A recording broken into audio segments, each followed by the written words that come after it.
Selamat pagi Bapak Ibu, salam sejahtera bagi kita semua. Bagaimana Pagi. kabarnya? Semoga kita semua dalam keadaan baik-baik Pagi. dan sehat dalam situasi new normal ini.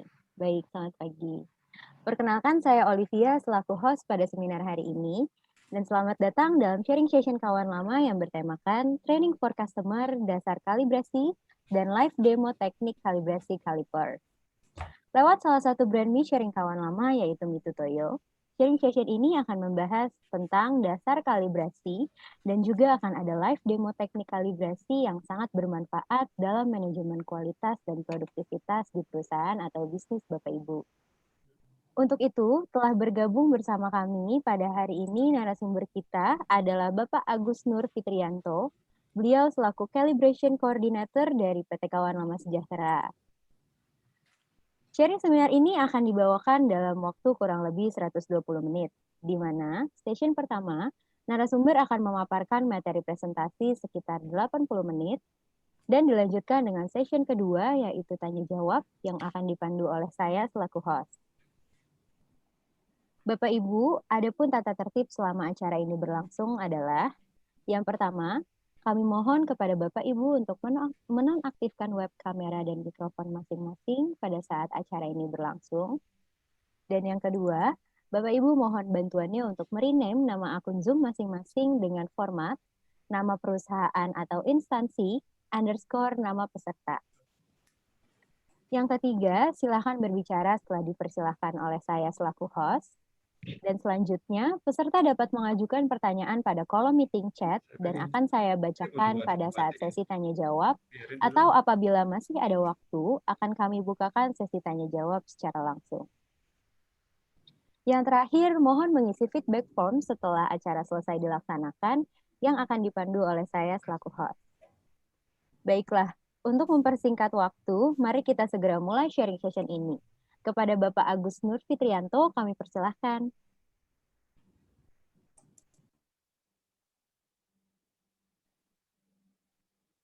Baik. Ya, silakan Pak. Selamat pagi Bapak Ibu yang saya hormati. Apa kabar semuanya?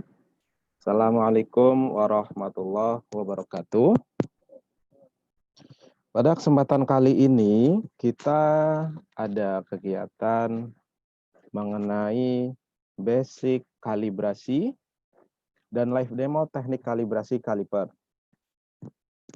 Di mana kedua kegiatan ini nantinya ada juga tentang perhitungan atau cara menghitung koreksi dari sertifikat hasil kalibrasi. Kemudian kita coba langsung mulai saja.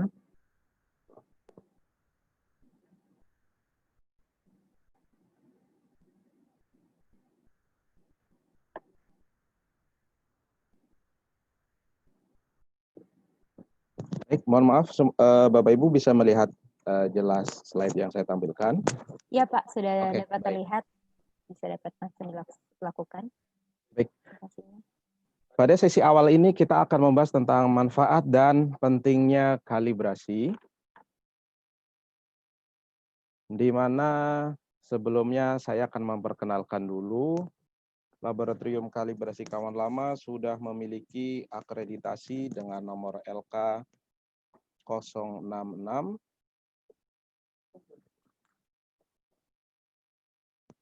Kemudian pada saat ini kita awali dulu tentang definisi kalibrasi. Kenapa? Karena dari beberapa teman-teman di lapangan terkadang masih ada miskomunikasi antara kalibrasi dengan servis.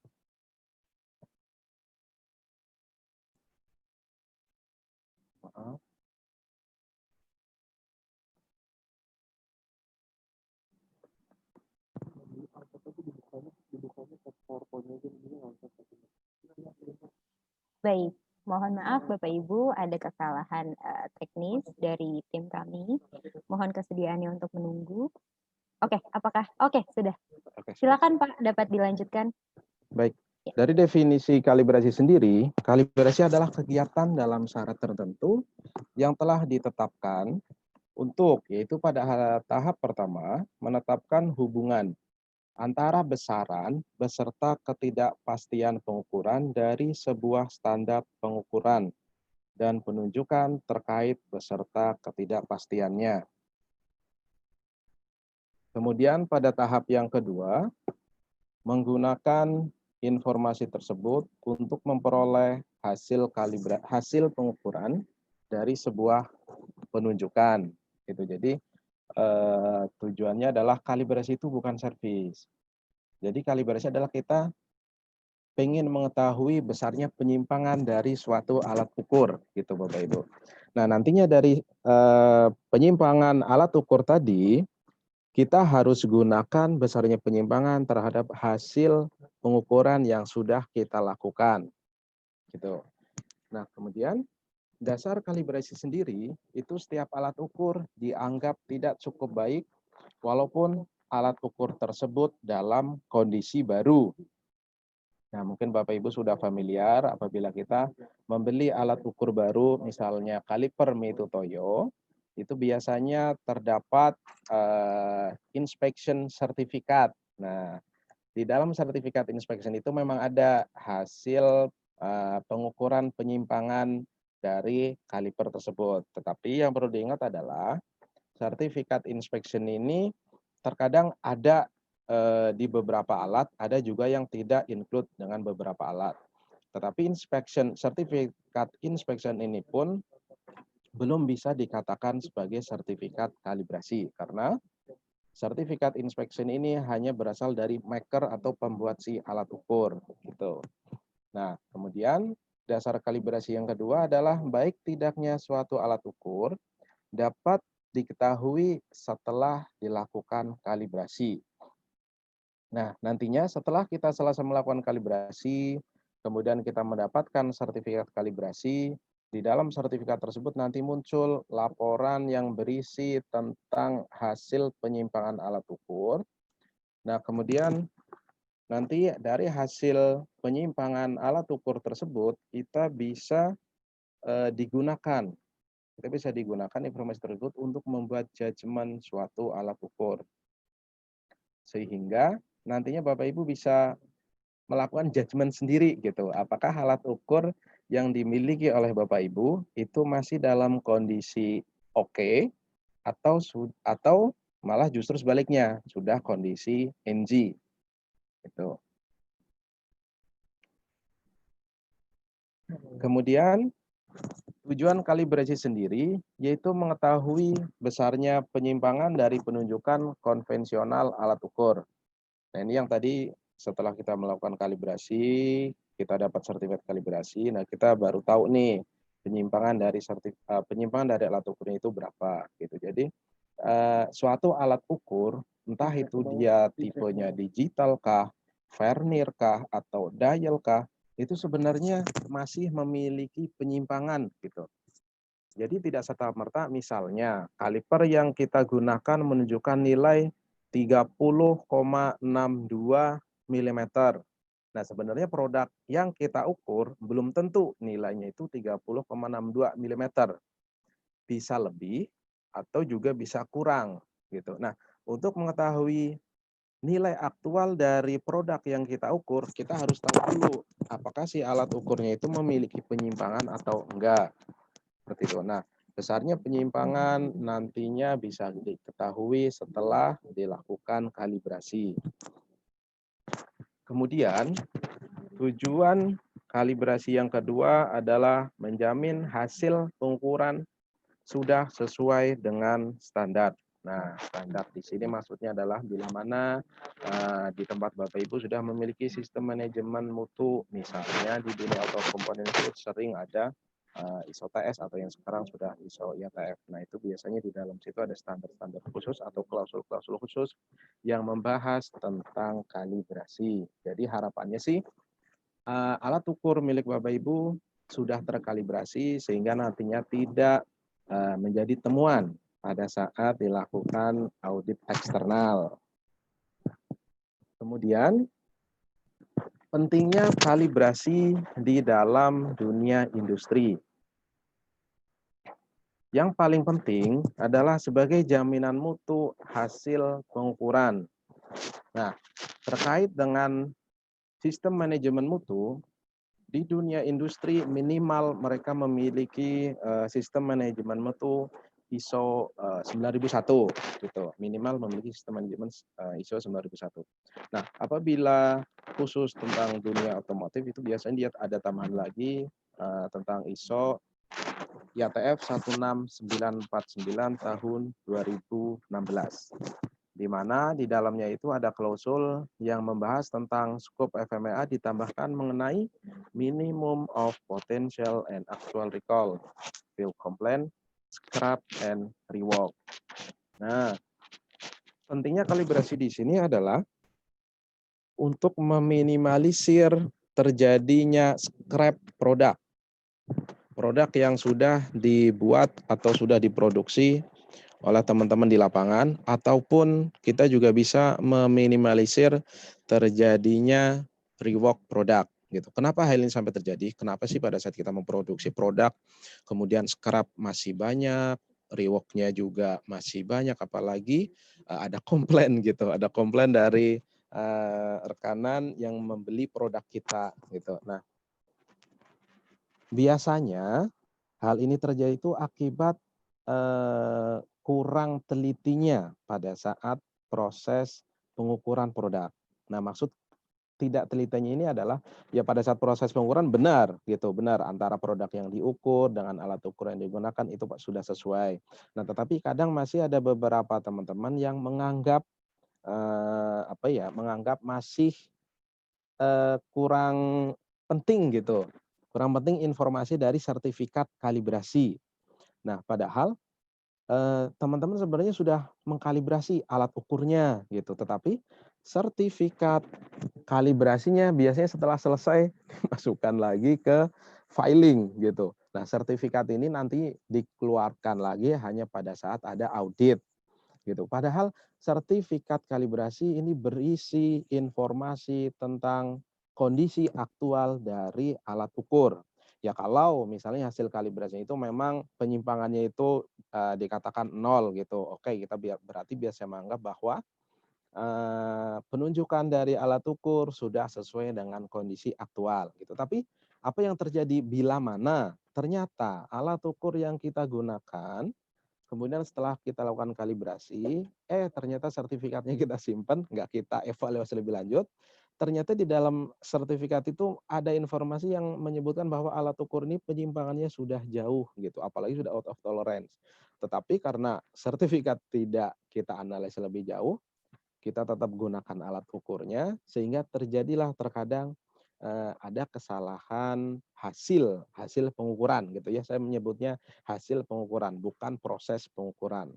Nah, biasanya ada impact ke situ gitu. Jadi harapannya sih setelah sertifikat kalibrasi muncul, Bapak Ibu bisa menggunakan untuk mengevaluasi hasil pengukuran atau setidaknya minimalnya adalah bisa digunakan untuk judgement alat ukur sehingga kita bisa lebih yakin bahwa nilai yang ditampilkan oleh alat ukur memang sudah sesuai gitu. Oke, kemudian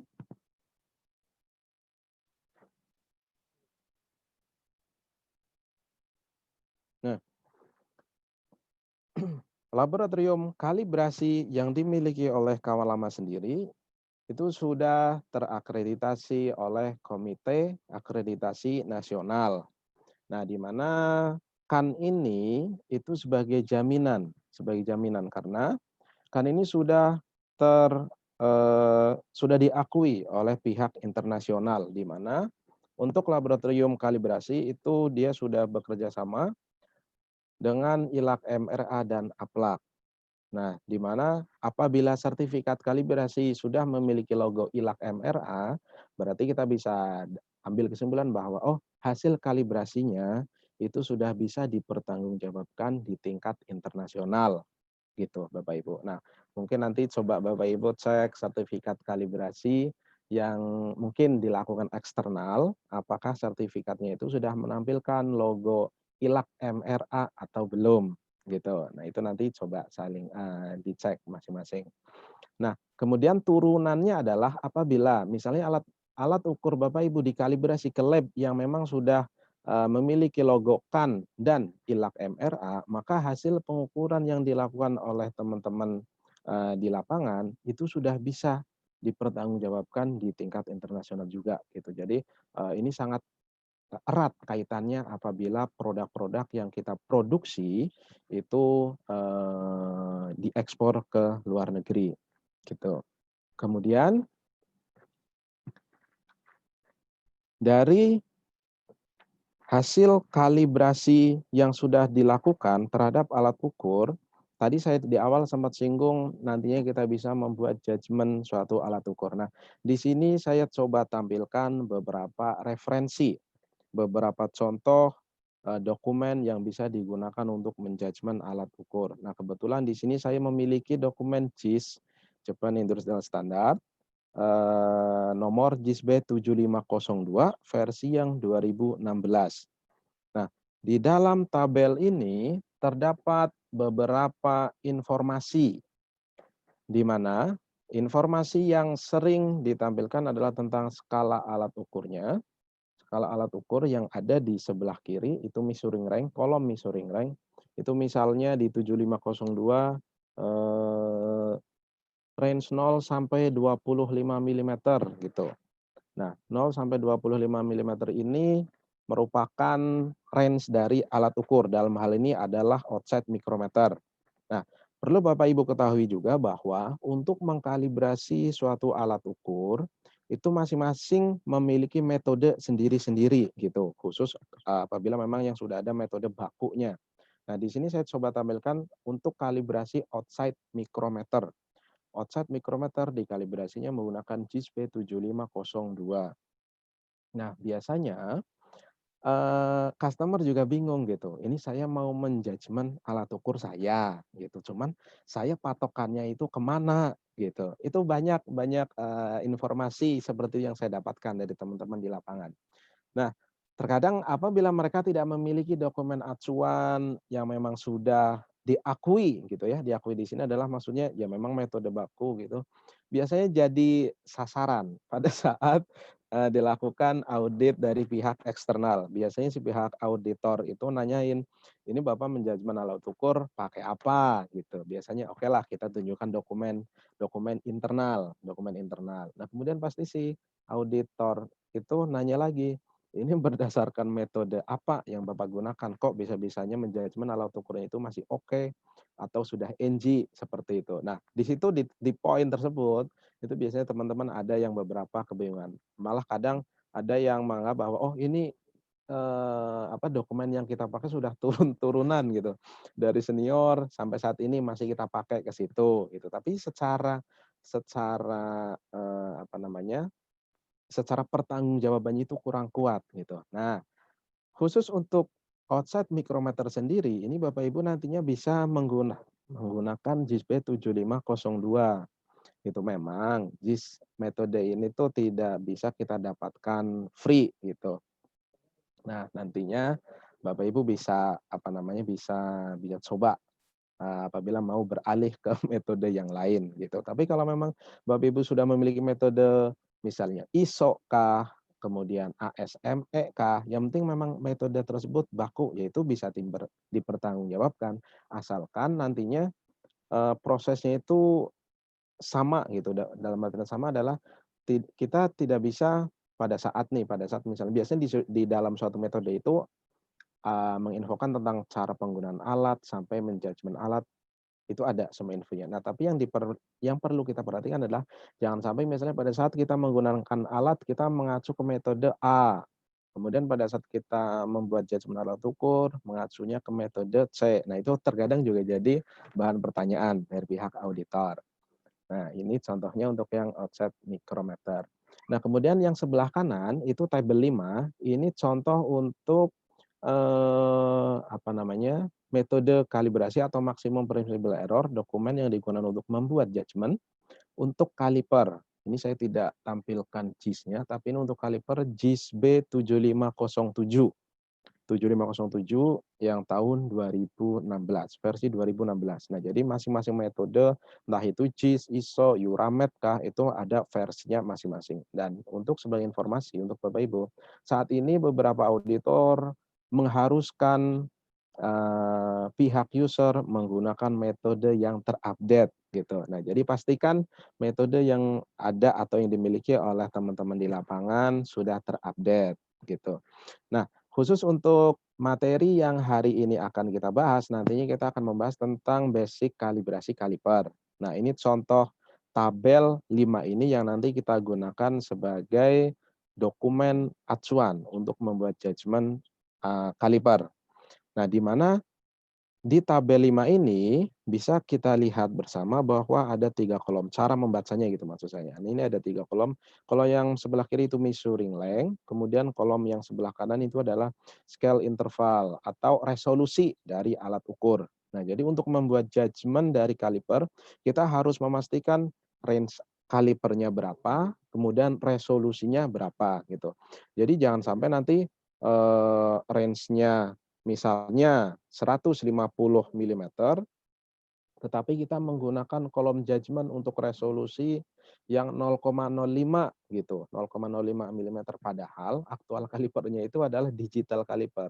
Nah, digital kaliper itu kan minimum reading-nya itu kan 0,01. Nah, berarti harusnya pakai kolom yang sebelah kanan. Kira-kira seperti itu. Nanti detailnya akan kita bahas pada saat kita mengevaluasi hasil kalibrasi kaliper. Oke, next.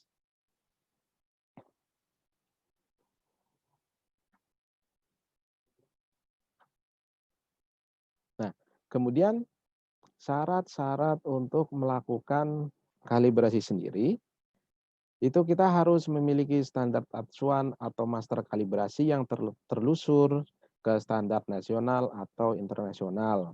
Nah, jadi apabila nanti teman-teman mau mengkalibrasi, entah itu eksternal ataupun internal, nah dalam hal ini misalnya internal nih. Nah, jadi teman-teman Bapak Ibu harus memiliki dokumen acuan ya minimal tadi misalnya standar JIS seperti itu. Jadi itu untuk kiblat. Kiblat yang akan kita gunakan sebagai patokan pada saat kita melakukan kalibrasi. Kemudian metode kalibrasi yang diakui secara nasional atau internasional, kemudian personil kalibrasi yang sudah tersertifikasi. Nah, hal ini juga penting. Jadi walaupun kita sudah memiliki master atau standar kalibrator dan juga metode, kita juga harus memastikan bahwa SDM, terutama personil kita sudah memiliki pelatihan, sudah memiliki sertifikasi. Nah, sebenarnya untuk sertifikasi ini menurut ISO 17025 itu tidak harus eksternal sebenarnya, cuman terkadang terkendala apakah pihak internal yang memberikan training itu sudah memiliki kapabilitas yang sesuai atau belum. Nah, makanya terkadang banyak teman-teman di lapangan yang udah mending kita eksternal saja menggunakan jasa pelatihan yang memang sudah memiliki background yang kuat untuk bidang kalibrasi gitu. Kemudian syarat yang selanjutnya adalah kondisi ruangan. Kondisi ruangan tentang suhu, kelembaban, tekanan udara, dan getaran ini juga nanti kita ada spek-speknya, terutama untuk dimensi. Nanti detailnya saya jabarkan di belakang.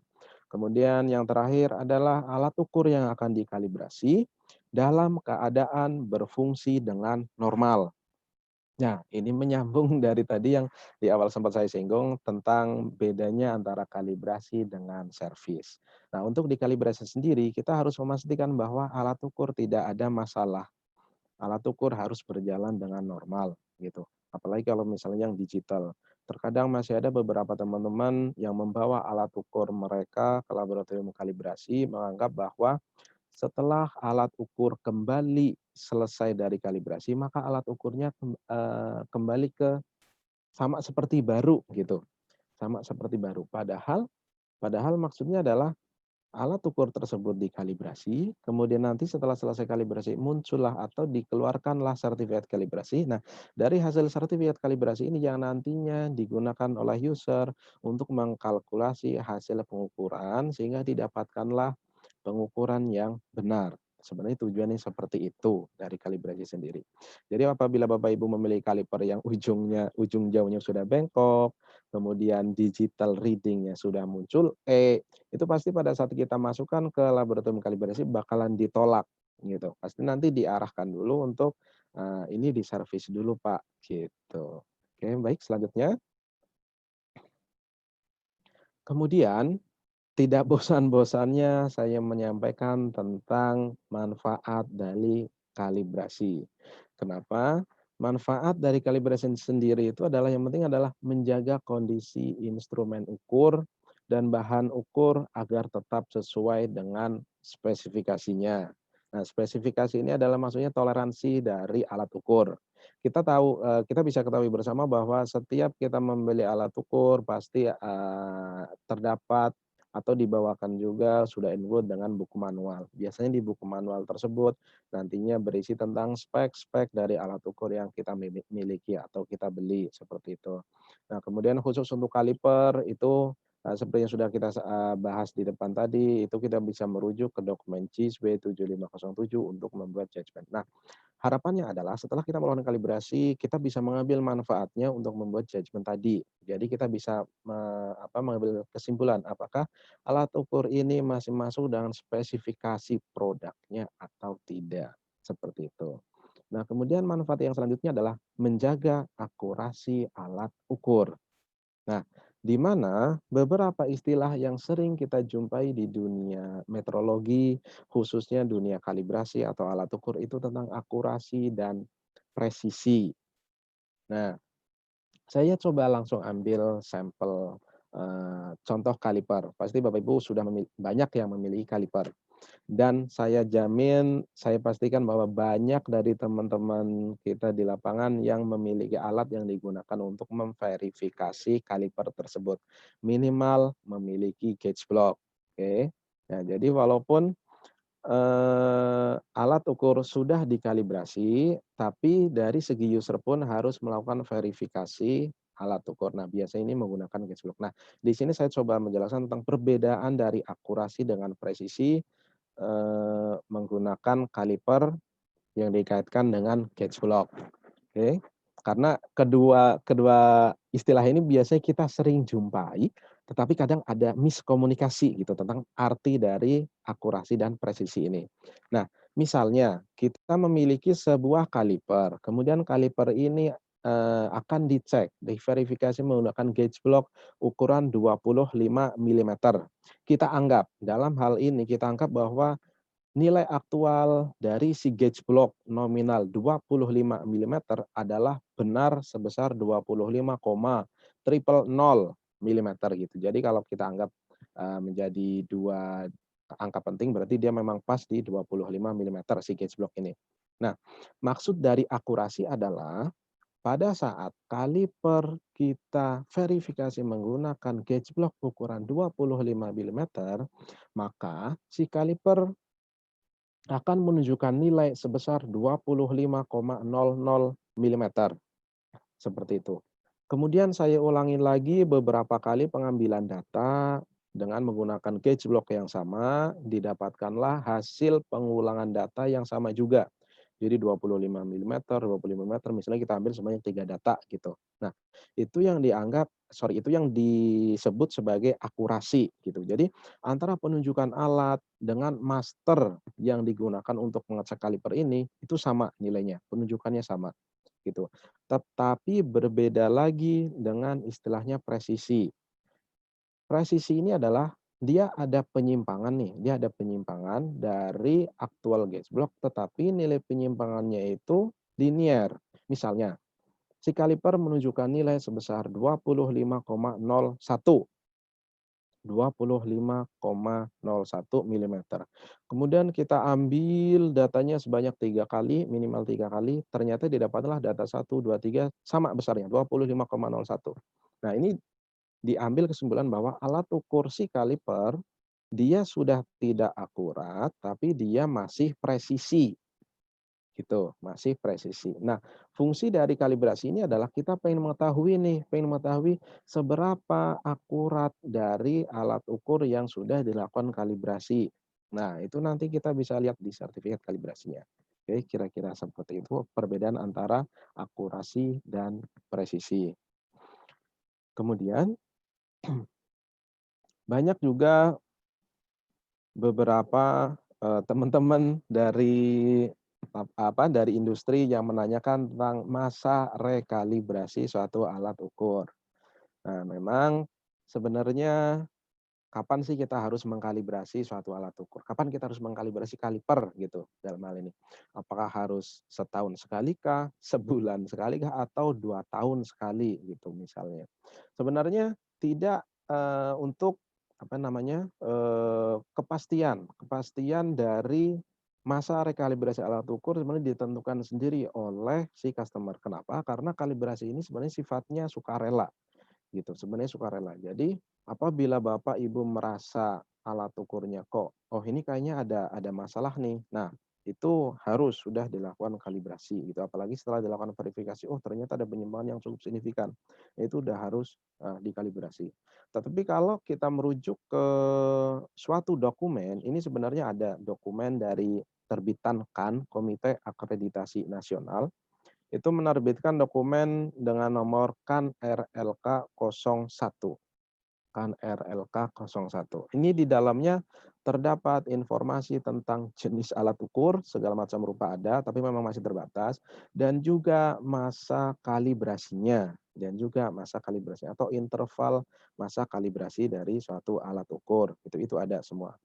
Misalnya di sini gauge block.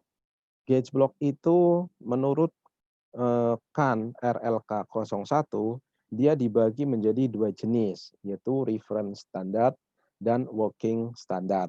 Nah, working dan reference ini bedanya apa? Biasanya kalau working standard ini adalah gauge block yang sering digunakan di tingkat industri, gitu, di tingkat industri. Kemudian reference ini adalah gauge block yang digunakan untuk mengkalibrasi suatu master, misalnya gauge block juga. Nah, itu bisa kita lihat di sini misalnya untuk reference dia setiap 3 tahun sekali dan working standar setiap 1 tahun sekali.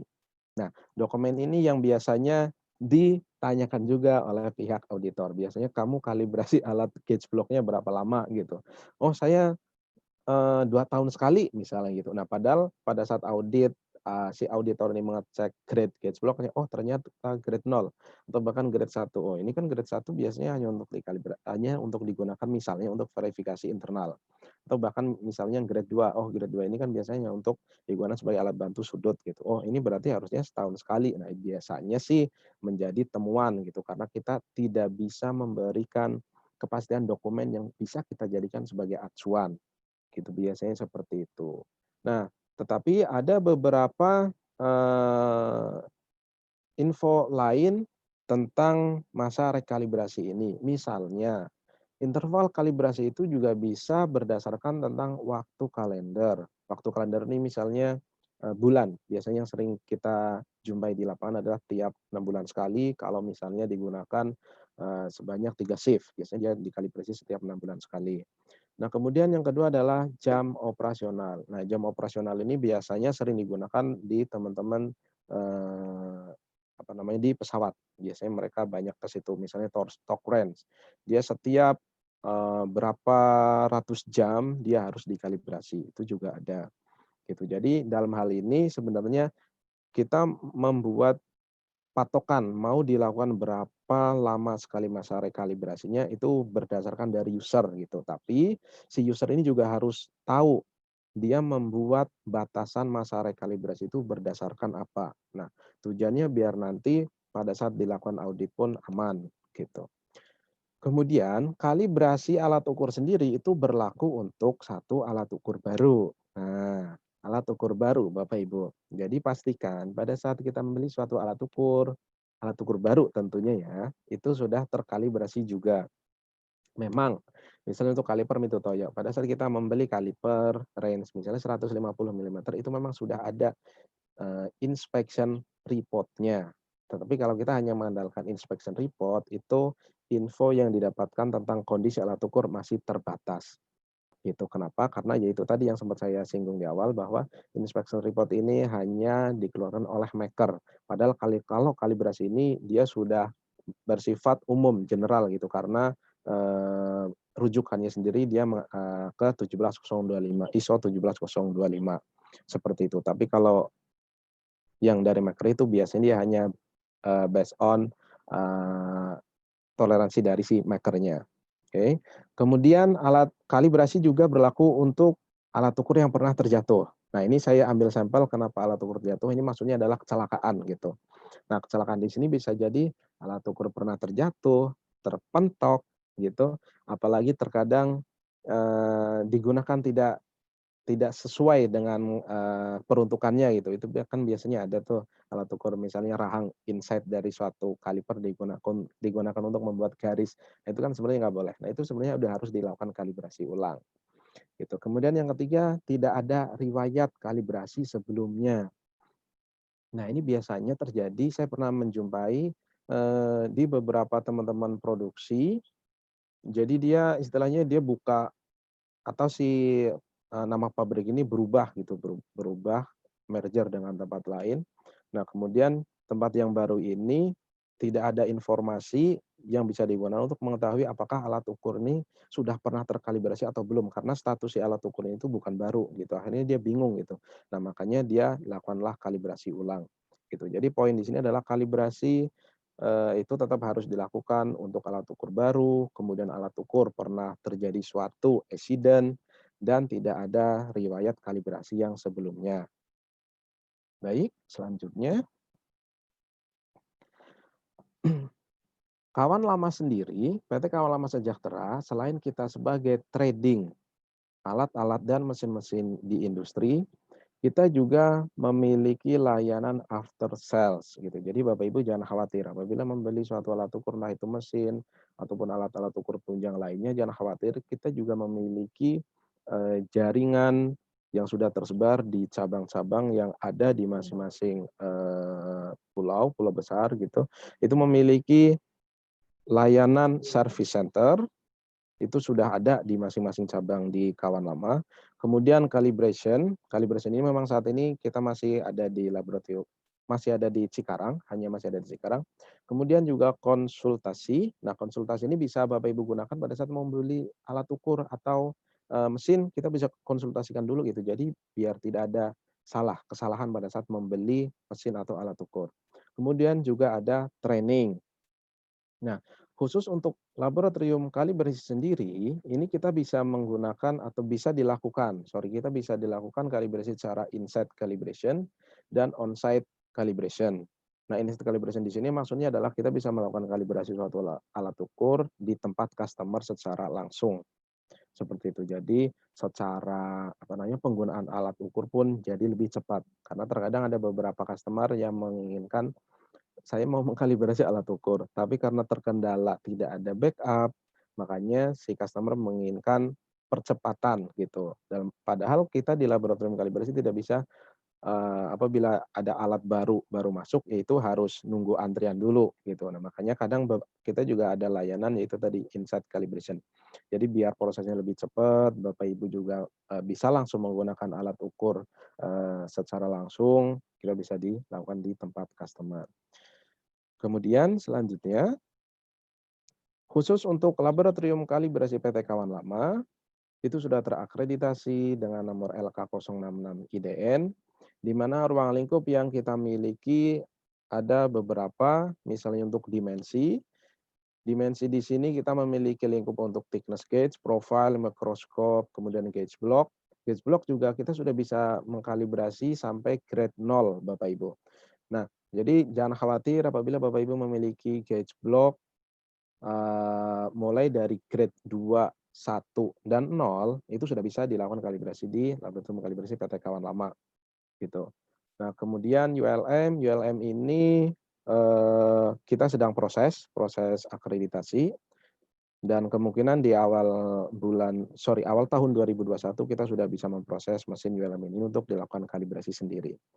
Kemudian untuk small tool lainnya itu ada out caliper, offset micrometer, kemudian dial indikator, dial test atau pipet test, biasanya ada yang nyebut pipet test juga. Kemudian ada high gauge, bore gauge, hole test, depth micro, plug pin, kemudian thread plug juga gitu. Oke, selanjutnya. Kemudian untuk lingkup yang lain itu kita juga memiliki lingkup torsi, kemudian massa, kekerasan, dan gaya. Untuk torsi di sini kita khusus untuk torque range kita sampai 1000 Newton meter. Kemudian timbangan ini yang timbangan analitik. Kemudian untuk kekerasan sendiri kita juga sudah bisa Rockwell hardness. Kemudian Vickers ini kita masih ada dalam proses reakreditasi. Kemudian khusus untuk gaya kita ada push pull dan UTM. Oke, baik, selanjutnya. Nah, kemudian sedikit saya membahas tentang jenis report dari alat ukur. Biasanya bentuk report yang ada atau yang include dengan alat ukur itu biasanya Certificate of Inspection. Sertifikat inspection ini yang biasanya pasti ada pada saat kita membeli alat ukur baru, misalnya Mitutoyo Caliper itu pasti ada. Tapi untuk tipe-tipe yang lain kemungkinan bisa ada atau bisa juga tidak ada itu sertifikat inspection-nya. Tapi untuk Caliper sih ada, karena kita mau bahas di hari ini tentang Caliper. Kemudian yang kedua adalah sertifikat calibration. Nah, jadi nanti ada antara dua sertifikat ini sebenarnya berbeda gitu, berbeda penggunaannya dan juga berbeda cara evaluasinya gitu. Nah, nanti kita akan fokus di sertifikat calibration karena nanti kita akan praktek juga, kita akan live praktek tentang bagaimana cara kita melakukan kalibrasi kaliper dan juga nanti kita lanjutkan perhitungan membuat analisa hasil kalibrasi sertifikat atau kita sebut juga sebagai sertifikat hasil kalibrasi atau laporan hasil kalibrasi. Kemudian nanti kita juga coba membuat analisanya apakah dia alat ukurnya masih oke atau sudah NG. Baik. Selanjutnya. Oke, kemudian kawan lama sendiri after sales-nya itu kan kita ada layanan khusus untuk kalibrasi dan juga ada layanan untuk servis juga gitu. Nah, di laboratorium kalibrasi kawan lama itu kita memiliki keunggulan. Maksud keunggulan di sini adalah bahwa apabila alat ukur yang sudah kita terima dari teman-teman di lapangan sudah dilakukan kalibrasi, ternyata hasil kalibrasinya kita bisa analisa di awal ternyata sudah NG, maka nanti kita coba tawarkan terlebih dahulu ke customer. Jadi sebelum alat ukur dikembalikan ke customer, kita infoin dulu nih, kondisi alat ukurnya ini sudah out of tolerance misalnya. Nah, jadi nanti apakah feedback dari customer bakalan cancel kalibrasinya ataukah mau diproses service terlebih dahulu gitu. Nah, apabila customer akan melakukan servis terlebih dahulu, maka nantinya setelah alat ukur selesai diservis, nanti kita akan lakukan kalibrasi ulang. Nah, pada posisi kalibrasi ulang di sini, nanti kita kita tidak dipungut biaya. Jadi 2 kali kalibrasi, tapi hanya dibayar 1 kalibrasi. Ini satu kelebihan yang kita miliki, yaitu kita memiliki service center untuk small tool brand Mitutoyo gitu. Jadi Bapak Ibu jangan khawatir apabila ada masalah di alat ukur terutama merek Mitutoyo, kita bisa lakukan service juga. Baik, selanjutnya. Kemudian ada beberapa program yang kita miliki, terutama dari pihak produk Mitutoyo, ini sengaja kita sampaikan karena pas kebetulan banget kita ada support dari Mitutoyo untuk kegiatan pagi ini. Jadi kabar baiknya adalah apabila Bapak Ibu membeli alat ukur baru Mitutoyo small tool, misalnya kaliper, offset micrometer, dan lain sebagainya, itu sudah bisa include dengan sertifikat kalibrasi. Nah, kenapa? Karena ya kita bikin program ini tuh karena banyak teman-teman dari lapangan merasa kesusahan gitu, merasa kesusahan pada saat mereka sudah membeli alat ukur, tapi yang datang hanya alat ukur dengan sertifikat inspection saja. Nah, padahal alat ukur itu sudah mau digunakan gitu, apalagi, akan digunakan untuk proses audit misalnya ISO IATF, misal seperti itu. Nah, itu biasanya, sedikit sedikit rawan kondisi di situ, karena butuh jaminan mutu tentang, sertifikat kalibrasinya. Nah, makanya berdasarkan pengalaman tersebut, makanya kita mulai bulan ini itu dari pihak produk Mito Toyo sudah memberikan layanan penjualan alat ukur baru yang sudah include dengan sertifikat kalibrasi. Nah, kemudian kita juga ada diskon, diskon khusus untuk kalibrasi yaitu sebesar 25%. Nah, diskon ini berlaku apabila Bapak Ibu membeli alat ukur baru yang sudah include dengan sertifikat kalibrasi, maka nanti dikasih satu voucher. Nah, voucher ini nantinya Bapak Ibu bisa gunakan untuk mengkalibrasi alat ukur yang lain yang sudah, dimiliki oleh Bapak Ibu sebelumnya gitu. Nah, voucher ini bisa Bapak Ibu gunakan.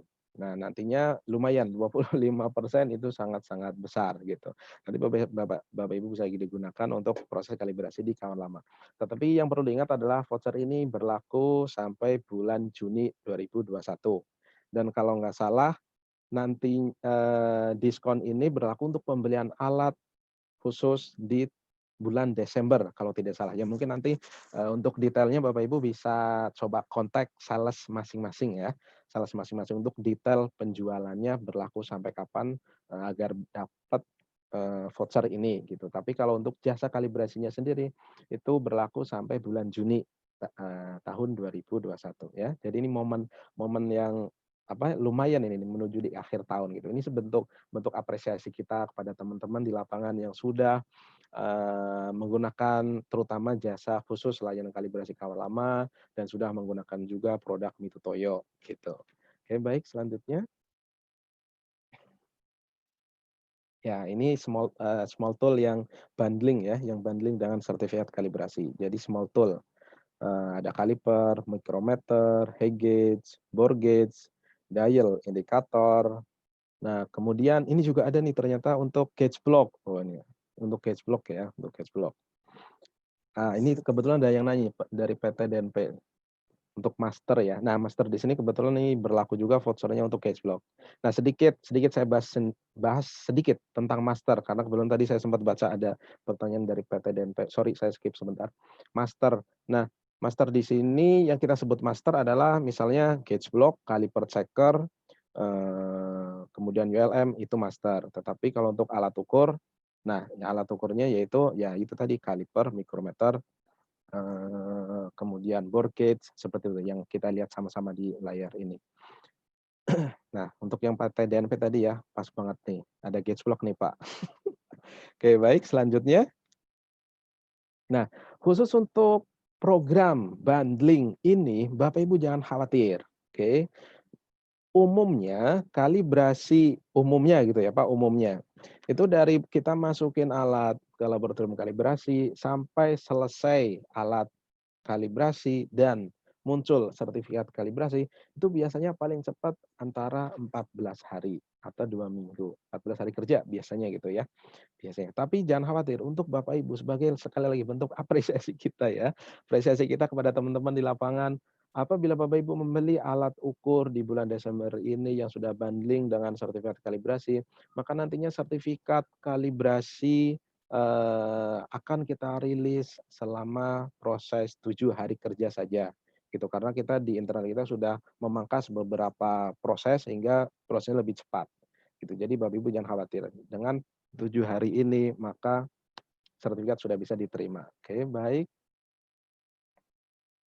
Kemudian untuk, alat ukur yang lain di sini adalah kan kita laboratorium kalibrasi kawan lama, memiliki ruang lingkup yang seperti yang sudah saya sampaikan tadi di awal, itu terkadang ada memiliki keterbatasan ruang lingkup. Nah, misalnya Bapak Ibu memiliki, UTM misalnya, UTM atau mesin-mesin, caliper checker gitu ya, master caliper checker gitu. Caliper checker kan saat ini belum bisa nih di kawan lama gitu. Nah nanti Bapak Ibu jangan khawatir, kita juga bisa membantu lewat jalan proses subkon. gitu. Jadi semua proses lewat kawan lama, Bapak Ibu tinggal terima alat sama sertifikat gitu. Nah, beberapa rekanan sabun yang kita gunakan adalah BSN. BSN ini saat ini dikelola oleh BSN, dulunya disebut Kimlipi gitu. Nah, dulunya disebut Kimlipi. Nah, sekarang sudah berubah menjadi Standar Nasional Satuan Ukur atau SNSU. Nah, SNSU ini dibawahi oleh BSN, Badan Standarisasi Nasional. Nah, selain SNSU sendiri kita juga menggunakan rekanan dari MIDC atau BBLM Bandung dan Sukovindo, beberapa Sukovindo. Oke, baik. Selanjutnya.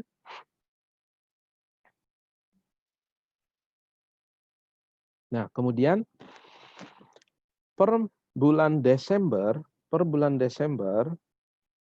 bulan ini ya.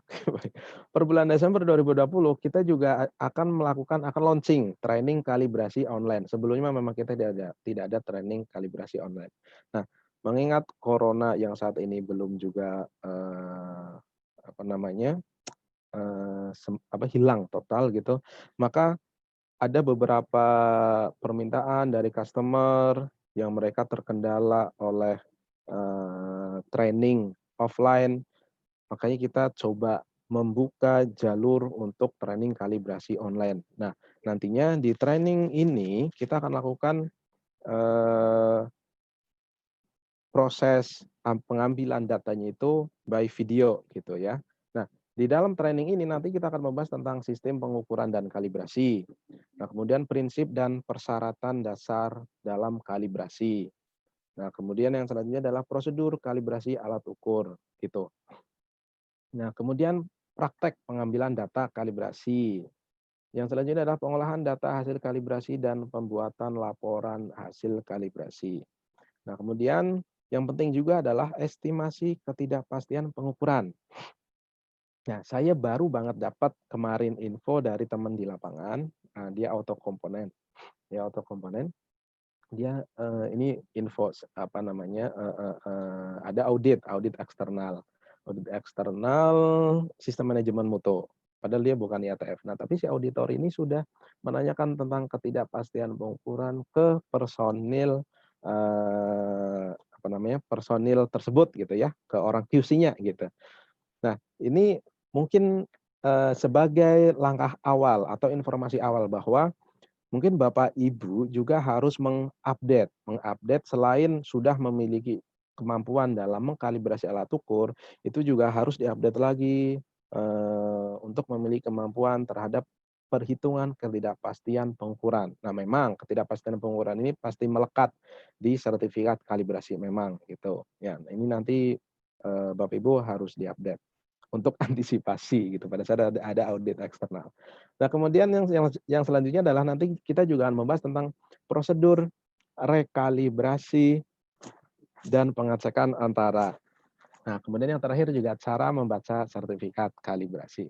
Oke, selanjutnya. Nah, di sini kita akan mulai membahas tentang cara kalibrasi kaliper. Oke, cara kalibrasi kaliper. Saat ini kita akan mencoba langsung demonstrasikan. Baik.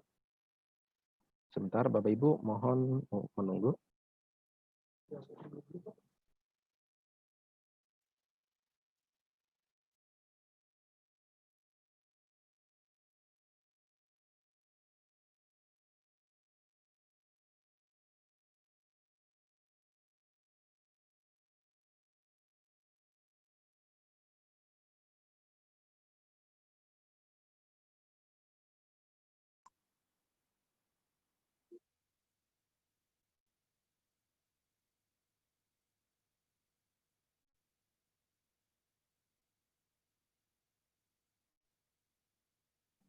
Baik Bapak Ibu, mohon kesediaannya untuk menunggu karena Pak Agus Nur sedang mempersiapkan untuk kita segera live demo kalibrasi.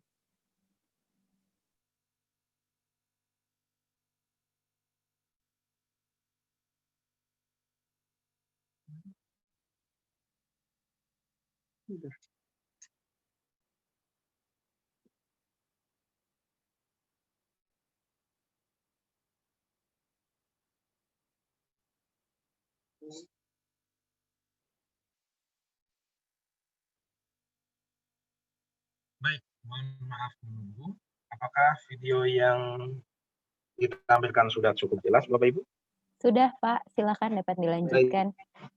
Pada kesempatan kali ini kita akan membahas sedikit tentang tata cara kalibrasi kaliper. Nah, kaliper yang akan kita cek, akan kita kalibrasi, itu kita ambil sampel yang range 150 mm. 150 mm dengan resolusi 0,01. Oke, 0,01. Kemudian kita akan menggunakan master caliper checker.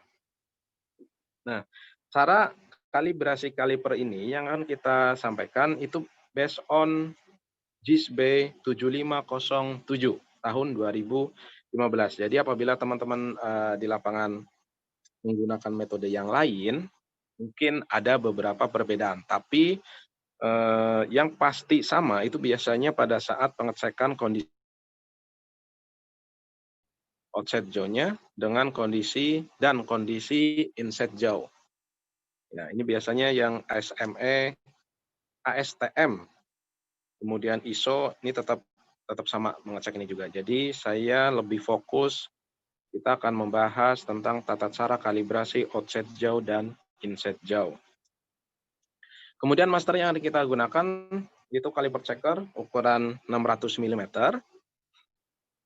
Kemudian kenapa saya menggunakan caliper checker ini? Karena caliper check hanya dengan satu master caliper checker ini, saya bisa mengecek atau mengkalibrasi outside jauh, dan inside jauh. Ya, outside jauh dan inside jauh. Nah, tapi kalau Bapak Ibu tidak memiliki caliper checker bisa saja menggunakan gauge block. Bisa saja menggunakan gauge block. Ya nanti silahkan nominalnya disesuaikan dengan gauge block yang dimiliki. Tetapi kalau kita merujuk ke JIS B7507, dia ada persyaratan bahwa gauge block yang digunakan itu minimal grade 1. Minimal grade 1. Nah, biasanya info grade-nya itu di mana? Itu selain di sertifikat kalibrasi, itu biasanya di nameplate. Nameplate block, gauge blocknya itu ada. Dia grade berapa. Biasanya diinfoin kode, tipe alat berapa, serial number berapa, dan jenis grade-nya berapa. Seperti itu. Nah, kalau di JIS 7507 itu minimal grade 1. Tapi kalau boleh saya menyarankan, mohon menggunakan gauge block dengan grade 0. Kenapa? Karena kondisi dari gauge block sendiri, dia nanti pada saat sudah dilakukan beberapa masa rekalibrasi, dia akan mengalami penurunan standar gitu.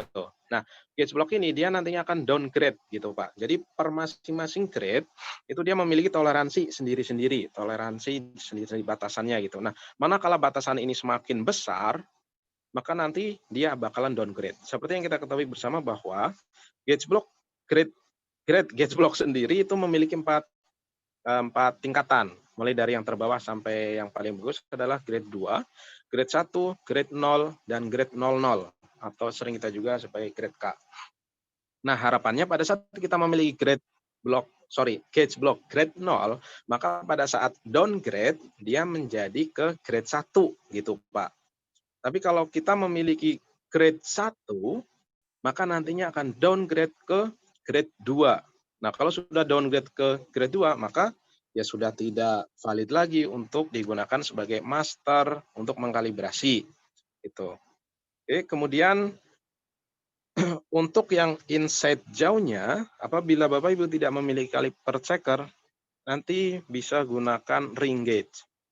Tetapi kelemahan dari ring gauge ini, nanti Bapak Ibu harus memiliki jumlah ring gauge yang banyak, mengikuti range dari si kaliper. Dan pada saat pengambilan data pun, pengambilan nilai, itu sedikit lebih ribet sih enggak gitu ya, tapi lebih lama gitu. Tetapi kalau kita menggunakan kaliper checker, itu kita lebih cepat. Oke, baik. Hal-hal yang perlu kita lakukan sebelum kita melakukan kalibrasi adalah yang penting ya Pak ya, itu kita harus cek dulu kondisi dari alat ukurnya. Dari kondisi alat ukur kita harus pastikan, ini kebetulan yang akan kita pakai adalah jenis digital caliper. Kita cek dulu pergerakan dari reading unit. Nah, kita perhatikan bahwa kondisi alat ukur kaliper dalam kondisi normal. Kenapa? Karena pada saat saya gerakan, tidak ada nilai yang terputus, digit nilainya yang terputus. Oke, ini saya coba perjelas lagi.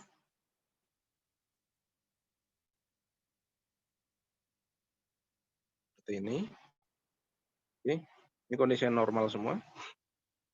Kemudian dari kondisi skalanya juga. Nah, khusus untuk yang tipe digital, ini skalanya terkadang bisa terkelupas untuk beberapa periode tertentu gitu. Makanya harus pastikan apabila sudah terkelupas, makanya nanti akan berpengaruh juga terhadap penunjukan si reading unit ini. Kemudian kita cek juga kondisi dari rahang. Rahang ini dia goyang atau tidak gitu. Pernah nggak sih Bapak Ibu perhatikan bahwa pada saat kita rapatkan, pada saat ini kan dia nunjukin 0, 01, 0. Nah, dia kan tidak stabil nih. Tidak stabil. Nah, ketidakstabilan ini bisa diakibatkan oleh kondisi dari case screw yang ada di dalam. Case screw yang ada di dalam. Yang nantinya Bapak Ibu bisa cek atau bisa kencangkan dengan menggunakan obeng min pada bagian atas ini. Kalau Bapak Ibu perhatikan ini ada dua obeng. Ada dua baut pengikat di atas ini, di atas bodi. Nah, pastikan nanti si rahangnya tidak bergerak, gitu, tidak goyang. Oke. Kemudian yang penting lagi, Bapak Ibu harus mengecek kondisi dari permukaan jauhnya.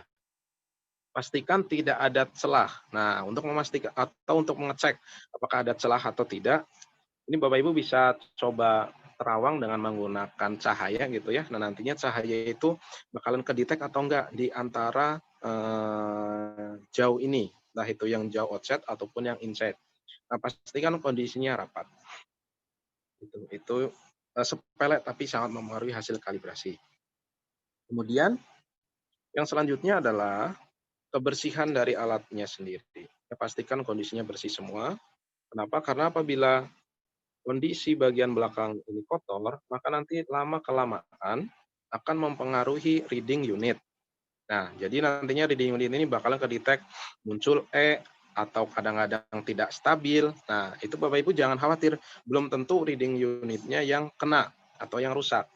Bisa jadi karena kondisi reading unitnya itu yang kotor. Nah, kotor ini berasal dari yaitu tadi kebersihan dari alat ukur. Makanya pastikan sebelum dan sesudah selesai menggunakan alat ukur, kondisi alat ukurnya harus dibersihkan. Oke, baik. Untuk selanjutnya, kita harus memastikan bahwa kondisi alat ukurnya bersih, itu kita gunakan alkohol. Alkohol yang sering kita pakai itu yang konsentrasi 90%. Kenapa harus 90%? Pertanyaannya.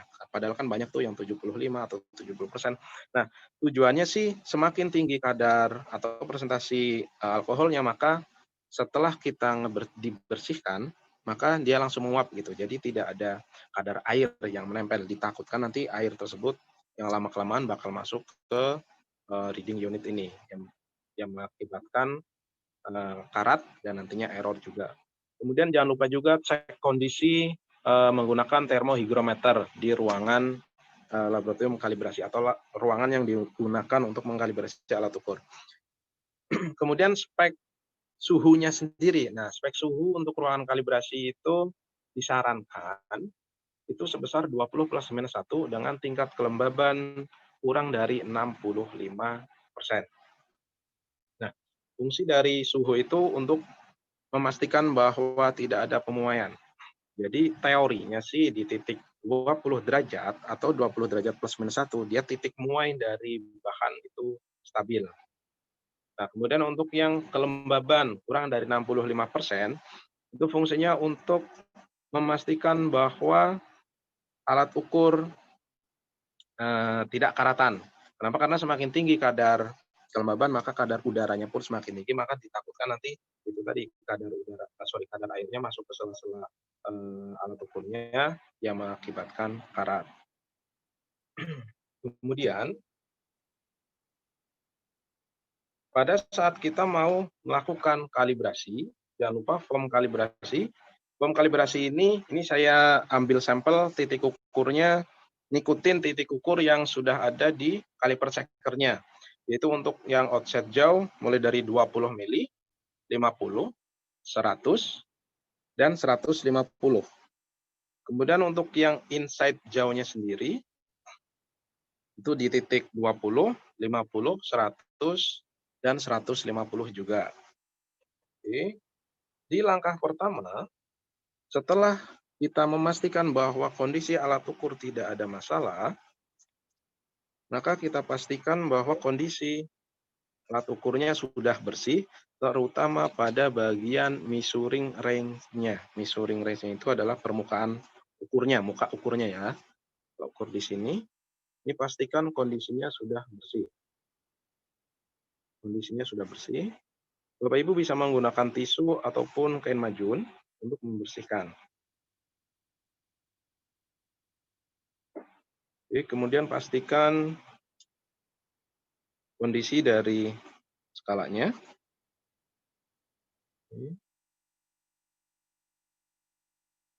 Kemudian kita setting origin. Nah, setting origin. Apabila pada saat kita rapatkan jauhnya itu kedetek nilai yang berubah-berubah. Nah, misalnya di sini Bapak Ibu bisa lihat terkadang dia 0, terkadang dia 1. Nah, ini di awal kita harus lakukan origin. Bapak Ibu bisa menggunakan ujung pena dan tekan beberapa detik tulisan origin ini, tombol origin, sampai dia menunjukkan angka 0. Nah, jadi jangan menggunakan zero, jangan menggunakan zero, tapi pencet tombol origin. Oke, kemudian jangan lupa catat suhu awal dan suhu akhir nanti ya. Di suhu awal nanti kita catat suhunya berapa, penunjukannya berapa. Kemudian data detail tentang alat ukurnya itu juga kita harus catat. Nah, suhu ini nanti yang akan kita gunakan untuk mengevaluasi hasil. Oke, kita lanjut.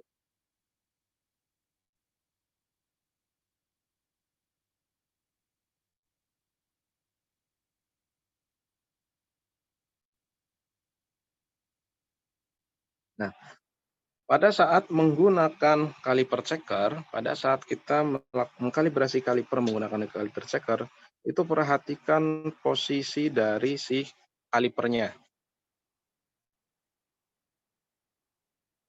Sebentar, saya coba zoom dulu.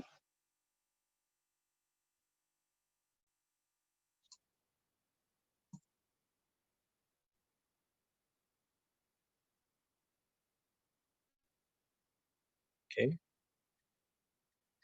Nah, jadi pastikan, ini saya perbesar dulu ya. Pastikan bahwa kondisinya itu tidak miring. Tidak miring kanan atau kiri. Nah,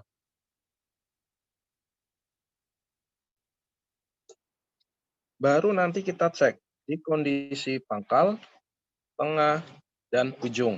Gitu. Jadi kita ngambil di 3 titik nominal, 3 titik nominal. Oke, misalnya di pangkal.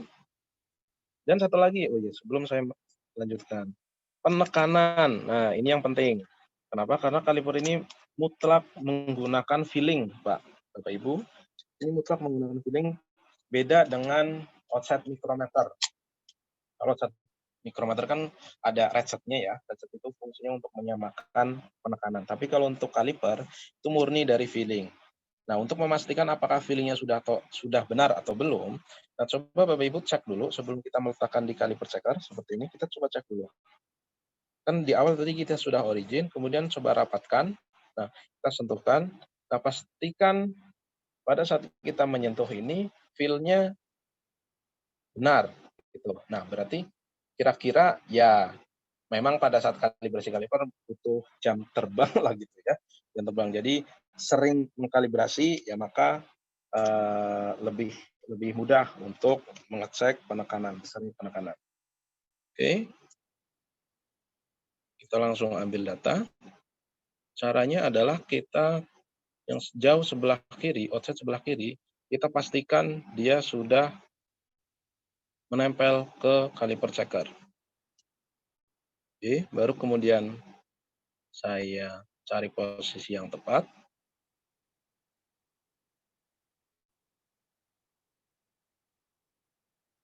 Oke, kemudian di posisi tengah, kemudian di posisi ujung. Oke, seperti itu. Itu dasarnya seperti itu.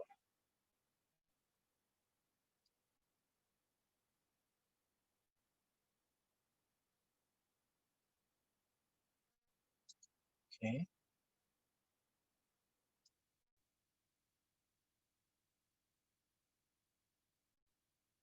Nah, terkadang tuh yang kurang sesuai adalah karena titik ukur ini kali percakarannya itu 20, 20, 50, 100, 150.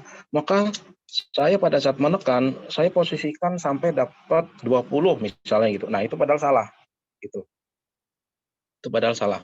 Padahal yang benar adalah ya kita pastikan dia udah nempel, kemudian ditekan sebesar penekanan yang tadi kita udah lakukan di awal gitu untuk pengecekan. Jadi di pangkal, di tengah, dan di ujung. Oke. Kemudian dilanjutkan lagi ke step berikutnya, titik berikutnya di 50. Oke. Tengah, ujung. Oke. Kemudian dilanjutkan lagi ke titik 100. Sama caranya, hati-hati dengan penekanan. Kemudian tengah, kemudian ujung. Oke. Kemudian dilanjutkan lagi ke titik maksimum range alat 150. Oke. Ini pangkal. Kemudian ini tengah. Dan ini yang bagian ujung. Oke. Itu untuk kalibrasi kaliper bagian offset jauh.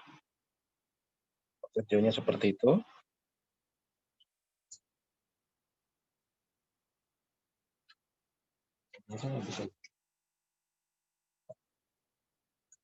Oke, kemudian untuk mengkalibrasi bagian inset jauh ini kita harus balik si kaliper checker ke bagian offset jauh. Ini. Nah, Bapak Ibu nanti bisa cek di kaliper checkernya jangan sampai kebalik ya. Ini kan bagian offset. Berarti bagian ini dari sisi ini yang akan kita gunakan untuk kalibrasi. Tapi kalau bagian inset berarti yang bagian dari sini untuk dilakukan kalibrasi. Oke, kemudian caranya sama.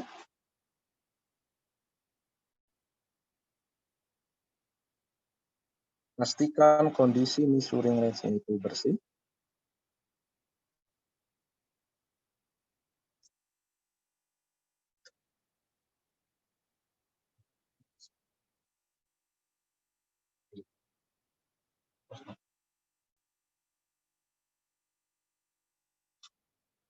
Oke. Kalau yang inside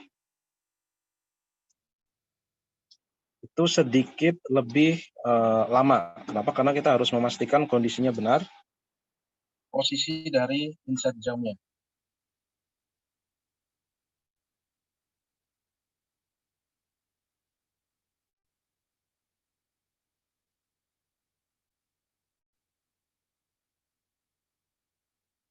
Jadi jangan sampai dia miring seperti ini, karena kalau miring, entah itu ke kanan atau ke kiri, maka nilai yang ditunjukkan oleh alat akan semakin besar. Nah, berarti apabila Bapak Ibu masih merasa kurang yakin, nanti silakan cari nilai yang paling kecil gitu, nilai balikannya gitu. Karena kan kalau semakin miring, maka dia nilainya kan semakin besar. Karena jarak yang ditempuh oleh inset jauhnya semakin panjang. Gitu. Oke, caranya seperti ini sama. Oke. Oke. Ujung. Oke. Seperti itu. Jadi pastikan tidak miring. Oke, kemudian yang selanjutnya titik 50. Kemudian cara memegangnya pun kalau saya sih enaknya seperti ini, Bu, untuk memastikan bahwa si kalipernya itu tidak miring gitu ya. Jadi seperti ini. Jadi si tangan kiri hanya untuk menahan alatnya saja dan tangan kanan yang untuk menggeser displaynya. Oke. 50, 50, 50. Kemudian yang 100.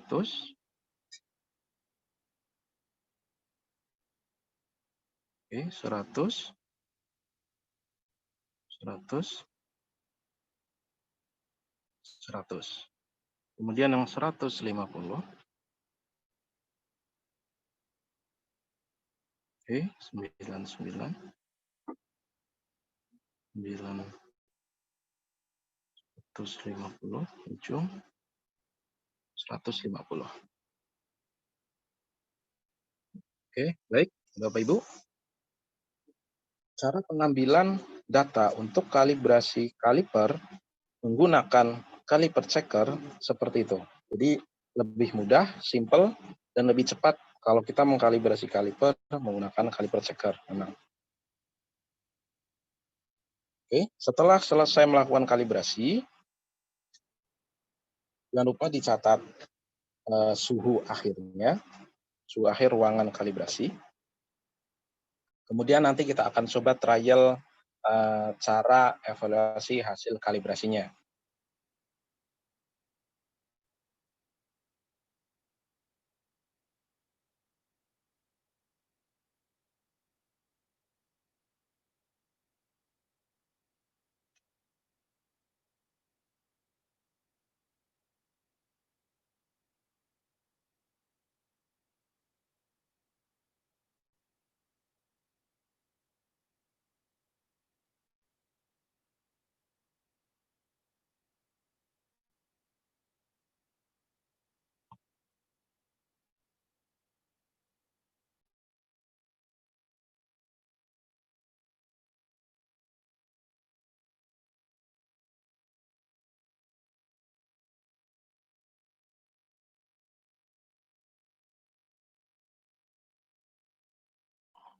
Baik Bapak Ibu, sambil menunggu Pak Agus untuk mempersiapkan hasil dari tes kalibrasinya, sudah ada beberapa pertanyaan ya Bapak Ibu di kolom meeting chat.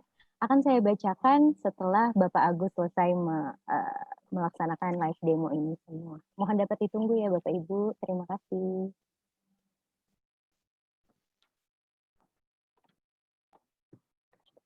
Baik, pada saat ini kita akan mencoba trial menghitung hasil kalibrasi. Nah, pada perhitungan kalibrasi kali ini, saya hanya menghitung sampai di koreksi alat ukur. Jadi untuk yang perhitungan ketidakpastian pengukuran itu tidak saya bahas pada kesempatan kali ini. Mungkin next time kita akan membahas tentang ketidakpastian pengukuran karena itu waktunya membutuhkan cukup lama gitu karena terkait dengan teori yang cukup banyak gitu. Tapi untuk saat ini saya hanya membatasi terlebih dahulu untuk membahas tentang bagaimana kita mencari nilai koreksi dari suatu alat ukur. Baik, kita mulai. Di sini saya sudah membuat template.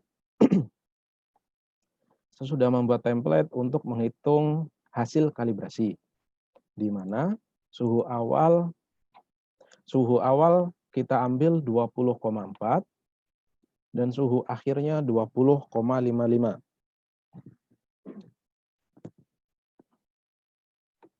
Kemudian, sehingga didapatkanlah suhu rata-rata sebesar 20,45.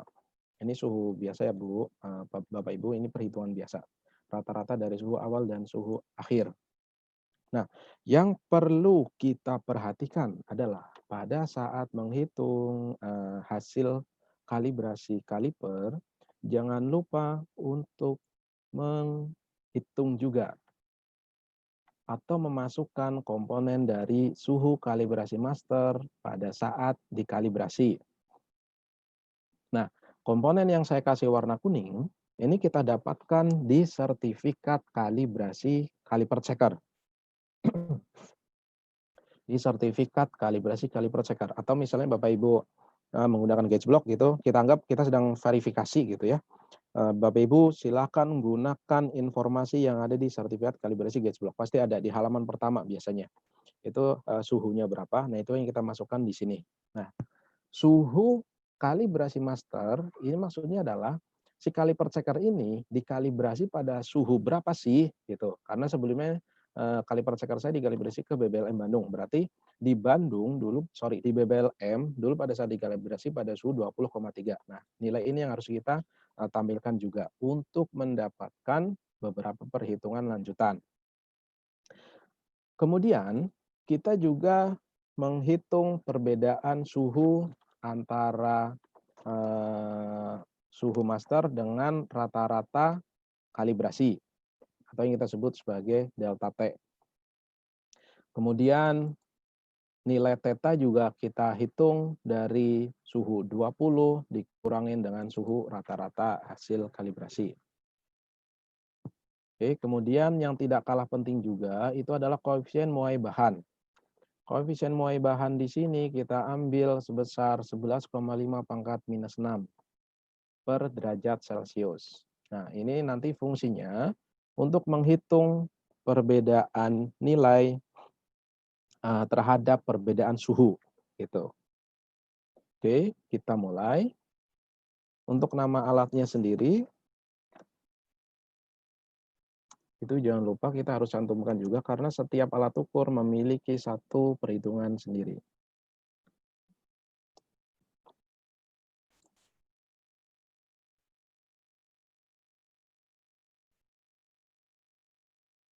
Kemudian dengan nomor seri. Nah, resolusi ini karena dia tipe digital, maka dia 0,01 mm. Oke.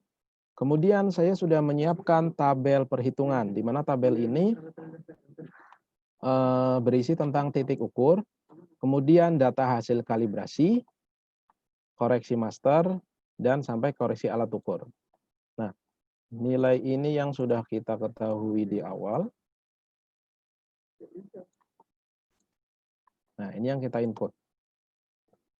Oke, tadi kita di titik 20, 50, dan 150.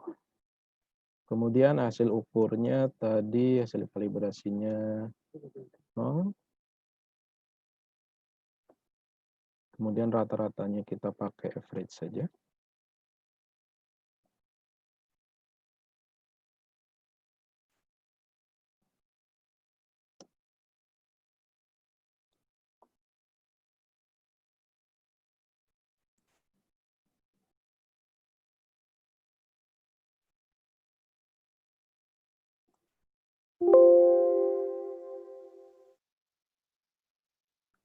Kemudian di titik 20.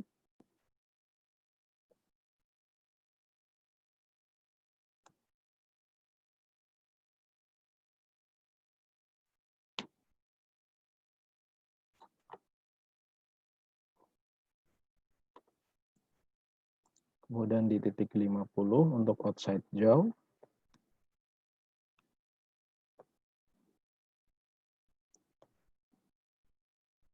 Di titik 100.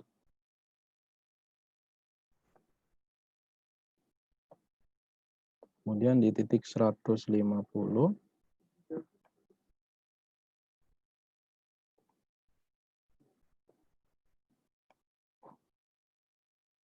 Baik, ini untuk hasil kalibrasi offset jauh. Untuk yang inset jauh, caranya sama. Ini saya ambil sampel untuk offset jauh saja. Oke, kira-kira seperti ini. Kemudian simpangan baku, ini nantinya dipakai untuk perhitungan ketidakpastian pengukuran. Tapi karena kali ini kita belum membahas tentang ketidakpastian pengukuran, saya skip terlebih dahulu. Kemudian saya masuk ke koreksi master. Nah, di koreksi master ini kita ambil data yang ada di sertifikat kalibrasi kaliper checker. Oke, sebentar saya coba buka dulu datanya.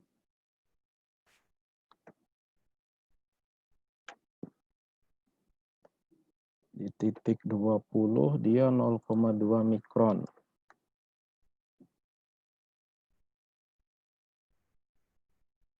Titik 50 minus 0,5 mikron. Kemudian di titik 100 0,6. Dan di titik 150 dia 0,1 mikron. Oke. Ini semua dalam satuan, belum saya tulis, dalam satuan milimeter semua ya Bu. Nah, kita hanya butuh sebenarnya 3 data ini untuk membuat koreksi alat ukur. Nah, di sini aktual master. Aktual master sendiri adalah seperti ini. Kita menggunakan kaliper checker. Kaliper checker. Di masing-masing tiap kaliper checker ini itu memiliki koreksi juga gitu. Jadi namanya master juga kita harus kalibrasi gitu untuk mendapatkan atau untuk mengetahui apakah si master tersebut ada penyimpangan atau tidak. Nah, sehingga kita bisa mengetahui juga untuk lanjutannya adalah berarti si aktual master ini nilainya berapa gitu. Nah, aktual master ini itu kan berarti dari nominal si kaliper checkernya, nominal titik kaliper checker ditambahkan dengan koreksi master. Nah, seperti ini. Jadi, nominal kaliper checker, misalnya saya perbanyak desimalnya sampai 3 desimal. Nah, misalnya yang saya kasih warna merah, dia nominal 100, dia itu bukan 100 pas gitu. Saya perbesar sedikit. Oke.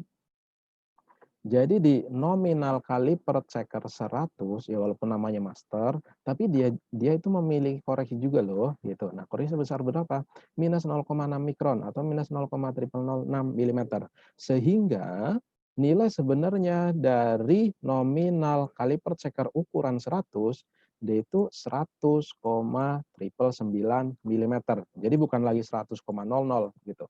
Tapi 99,999 milimeter.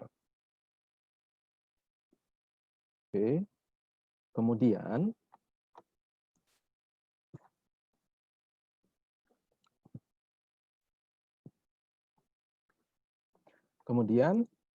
untuk aktual master dengan temperatur ini kaitannya dengan yang tadi kita bahas. Itu ada perbedaan suhu antara suhu pada saat kita kalibrasi dengan suhu pada saat kita mengkalibrasi. Ya, jadi pada saat si kaliper checker dikalibrasi di vendor dengan pada saat kaliper checker ini kita gunakan. Nah, ini ada tambahannya. Jadi kita kaitkan dengan koefisien muai dari suatu bahan. Sehingga didapatkanlah nilai seperti ini. Oke, aktual master. Nah, koreksi alat itu rumusnya adalah LS min L. Correction sama dengan LS min L.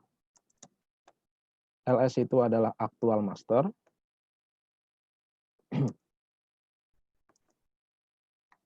Dan L itu adalah instrumen reading. Nah, berarti koreksi alat di sini adalah masternya berapa dikurangi dengan penunjukan alat. Nah, penunjukan alat di sini adalah rata-rata ya. Nah, sudah dapat. Nah, ini perhitungan detail untuk sertifikat koreksi alat ukur. Tetapi yang kita masukkan,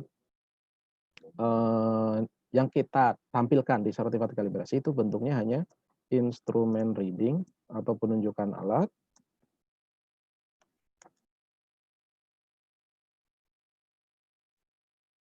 Ini kadang-kadang yang pada teman-teman ada yang bingung. Oke, instrumen reading, kemudian correction. Oke, nilai koreksinya berapa?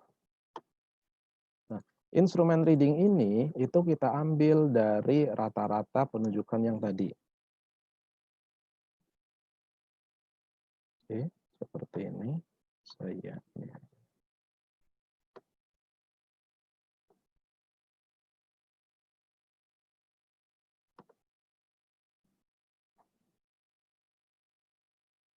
Nah, kemudian koreksi itu adalah yang ini.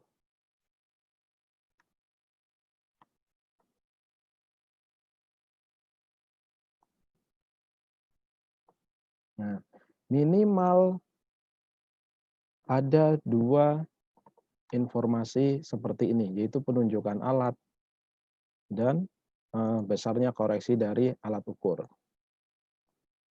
Nah, khusus untuk tampilan desimal dari alat ukur, itu persyaratannya adalah sama dengan desimal alat ukur atau boleh dilebihkan 1 desimal gitu. Berarti kalau sama dengan desimal alat ukur berarti dia seperti ini, 2 desimal. Karena resolusinya itu 2 desimal, ya. Resolusi 2 desimal. Maka saya tampilkan 2 desimal atau tambah 1 desimal lagi gitu. Itu peraturannya untuk koreksi. Nah, dari sini sudah selesai ini Bu, perhitungan untuk koreksi alat ukur. Oke, sebentar. Nah, oke, kira-kira seperti ini saya perjelas lagi. Nah, oke, baik. Berarti penunjukan alat ukur seperti ini ditampilkan dengan koreksi alat seperti ini, sehingga nanti Bapak Ibu bisa mengevaluasi lagi nilai sebenarnya dari suatu benda yang diukur aktualnya berapa. Baik, Bapak Ibu yang saya hormati, untuk sementara sampai di sini dulu. Kemudian akan kita lanjutkan mungkin kalau masih ada waktu, tentang sesi tanya jawab ya, Ibu moderator, mohon infonya. Oke, baik. Terima kasih Pak Agus atas sharing-nya yang sangat bermanfaat. Masuk ke session kedua yaitu tanya jawab. Sudah ada banyak sekali pertanyaan di kolom meeting chat. Saya akan bacakan satu-satu. Yang pertama, dari PT UBS Gold dengan Bapak atau Ibu Dani. Pertanyaannya, selamat siang, saya Dani dari PT UBS Gold. Saya mau bertanya mengenai KAN RLK 01, apakah perbedaannya dengan KAN SR05? Terima kasih. Begitu Pak Agus, bisa langsung dijawab Pak? Oke, baik, terima kasih untuk pertanyaannya. Kan RLK 01 dengan yang mungkin yang dimaksud adalah SR05. Sebenarnya kedua dokumen ini itu berisi tentang yang penting yang saya share di sini adalah tentang masa rekalibrasi suatu alat ukur.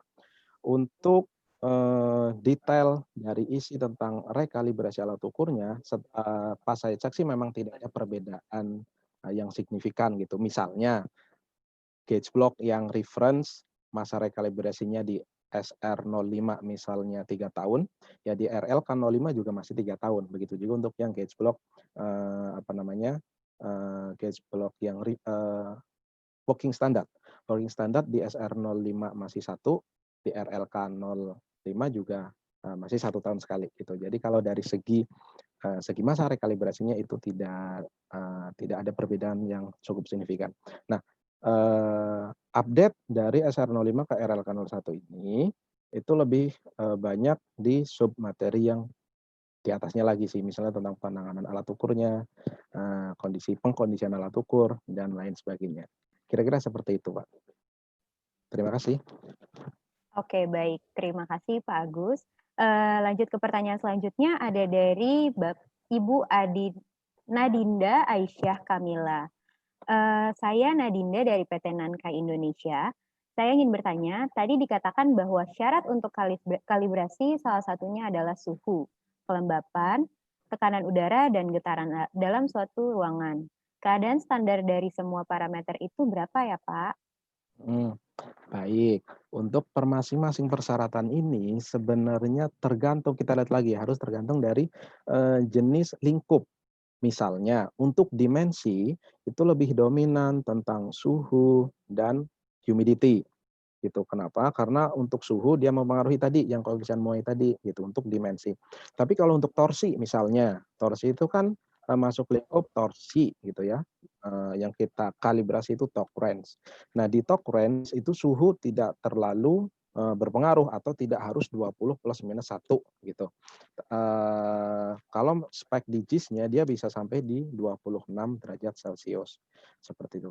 Terus kemudian tadi untuk yang kelembaban itu lebih pengaruh ke ketahanan alat ukur terhadap karat. Nah, kemudian yang getaran. Nah, getaran ini lebih cenderung untuk alat ukur dengan lingkup massa, nah, misalnya timbangan.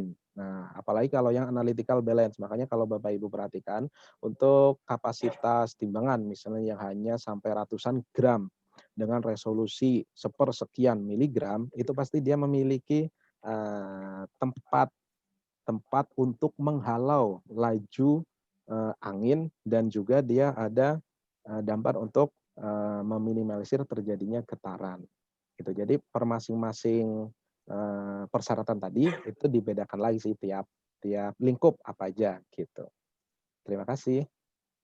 Oke, baik. Terima kasih Pak Agus atas jawabannya. Lanjut ke pertanyaan berikutnya ada dari Bapak Muhammad Taufik, PT Pakarti Riken Indonesia. Pertanyaannya ada 3 nih Pak Agus, mohon dapat dijawab. Yang pertama, bagaimana untuk mengetahui standar internasional dalam kurung JIS, ISO, ASME, dan lain-lain yang kita miliki adalah versi terbaru? Yang kedua, apakah bisa mendapatkan atau membeli buku standar internasional JIS, ISO, dan ASME tersebut, versi terbaru dari kawan lama? Yang ketiga, kalibrasi granit surface menggunakan master atau alat ukur apa? Oh, Silakan Pak, baik. dapat dijawab. Baik. Terkait dengan metode kalibrasi. Nah, saya di sini coba sharing tentang yang JIS. JIS itu bisa dibeli online atau bisa dibeli offline. Kalau dibeli offline itu ke KAN, Komite Akreditasi Nasional itu ada, mereka sedia. Tapi kalau Bapak Ibu nggak mau repot, ya sudah tinggal beli online. Itu ada. Linknya itu webdesk.jsa.co.jp ya, webdesk.jsa.co.jp. Nah, di situ link untuk membeli metode JIS. Metode JIS semua ada. Nanti tinggal Bapak Ibu search aja, misalnya nih kaliper. Bapak Ibu mau membeli metode JIS untuk kaliper. Silakan input di menu search aja 7507. Nah, nanti bakal muncul semua yang terupdate gitu. Biasanya yang dimunculkan di situ itu yang terupdate. Kemudian untuk memastikan apakah ini yang versi terbaru atau tidak, pastikan di belakang tulisan JIS B sekian-sekian itu ada versi tahun berapa. Nah, itu pastikan dengan versi yang terdekat gitu. Nah, kemudian terkait dengan meja granit. Baik. Meja granit untuk kalibrasinya sendiri itu sebenarnya bisa pakai spirit level atau juga bisa pakai laser gitu. Cuman kebanyakan sih untuk saat ini lebih cenderung menggunakan laser karena tingkat deviasinya lebih kecil. Kira-kira seperti itu, Pak. Terima kasih. Baik, terima kasih Pak Agus. Ada pertanyaan lagi, saya langsung bacakan ya Pak. Dari Yoga Adi Prakosa, PT Gudang Garam Gempol. Pertanyaannya, apakah mungkin bisa zero tolerance setelah kalibrasi? Karena semua alat ukur setahu saya alat pembanding atau pendekatan ke size benda tersebut. Apakah bisa benar-benar absolute zero? Silakan Pak, dapat dijawab. Baik. Apakah alat ukur setelah dikalibrasi akan mendekati zero. Zero di sini mungkin tidak ada penyimpangan sama sekali, gitu ya Pak ya. Baik. Gini Pak, kalau untuk memastikan apakah dia ada penyimpangan atau enggak, pastinya harus dikalibrasi dulu dong. Nah, tetapi apakah bisa memastikan karena ini dua sisi yang berbeda nih. Dalam artian sisi yang pertama, ini saya rasa kok menganggap bahwa kalibrasi itu sama seperti servis gitu, saya rasa seperti itu. Nah, padahal kalibrasi itu hanya mengambil penyimpangan dari suatu alat ukur saja, besarnya berapa gitu. Nah, kemudian apakah setelah kalibrasi bisa zero, yaitu kalau misalnya memang kaliper misalnya lah, kaliper. di suatu kaliper offset jauh itu dia ada aus, misalnya gitu ya, ada aus. Nah, sehingga pada saat dikalibrasi kedetek ada penyimpangan, misalnya sebesar 0,02 milimeter gitu, 0,02 milimeter. Padahal nilai 0,02 milimeter ini setelah kita cek ke toleransi atau batasan maksimum permissible error yang diizinkan, ternyata sudah mendekati maksimum tolerance nih gitu. Jadi khawatir nih si usernya khawatir apakah bisa nggak sih ini kita perbaiki lagi biar penyimpangannya menjadi 0 gitu. Nah, berarti mengkondisikan alat ke kondisi 0 itu berarti masuknya ke servis gitu, bukan ke kalibrasi. Nah, kemudian apakah kira-kira bisa? Nah, ini saya coba lanjutkan sedikit. Apakah kira-kira bisa sampai ke 0 pada saat diservis? Jarang, jarang sekali yang bisa sampai mendekati 0. Itu jarang sekali. Kenapa? Karena pasti ada penyimpangan. Nah, kemudian saya loncat sedikit. Walaupun hasil kalibrasi alat ukur menunjukkan nilai 0 di sertifikat kalibrasinya, tapi Bapak Ibu coba perhatikan, ada keterangan tentang ketidakpastian pengukuran gitu. Nah, ketidakpastian pengukuran. Ketidakpastian pengukuran ini pasti ada suatu nilai yang minimal sebesar 2 kali desimal angka penting. Nah, dari ketidakpastian ini sudah pasti nih bahwa hasil pengukuran ini pasti tidak 0 terus gitu. Nah, untuk detail uncertainty ini atau ketidakpastian ini mungkin nanti kita bisa bahas lebih lanjut. Demikian Pak, terima kasih. Baik, terima kasih Pak Agus. Lanjut ke pertanyaan berikutnya dari Bapak Sidik Gunawan. Pertanyaannya adalah, apakah kaliper digital bisa diservis jika jaw inside atau outside sudah renggang? Bapak Sidik Gunawan dari PT AFS. Silakan Pak Agus dapat dijawab. Terima kasih. Baik, terima kasih pertanyaannya Pak. Kaliper outside jauh dan inside jauh sudah renggang. Nah, saya coba analisis sedikit. Terjadi kerenggangan di outside jauh misalnya, itu diakibatkan oleh satu, memang kondisi dari outside jauhnya sudah aus. Aus ini misalnya terjadi di bagian ujung jauh. Biasanya kenapa sampai terjadi aus di bagian ujung jauh? Karena pada saat kita menggunakan offset bagian ujung jauh untuk mengukur sebuah benda, si user langsung menarik si offset jauh ini gitu. Tapi seharusnya si offset jauh harus dibuka dulu, baru kita lepaskan dari produk yang kita ukur. Nah, kalau misalnya masih menempel ke benda yang kita ukur tapi langsung ditarik, maka itu besar kemungkinan bakal menjadi aus. Nah, kemudian biasanya aus yang kedua atau ada celah yang kedua itu karena kondisi dari case screw. Gibbs slider. Gibbs slidernya sudah aus. Nah, kalau Gibbs slider sudah aus, Gibbs slider itu posisinya ada di bagian atas yang ada dekat dengan pengikat atau pengunci, baut pengunci. Nah, itu kan ada baut -2.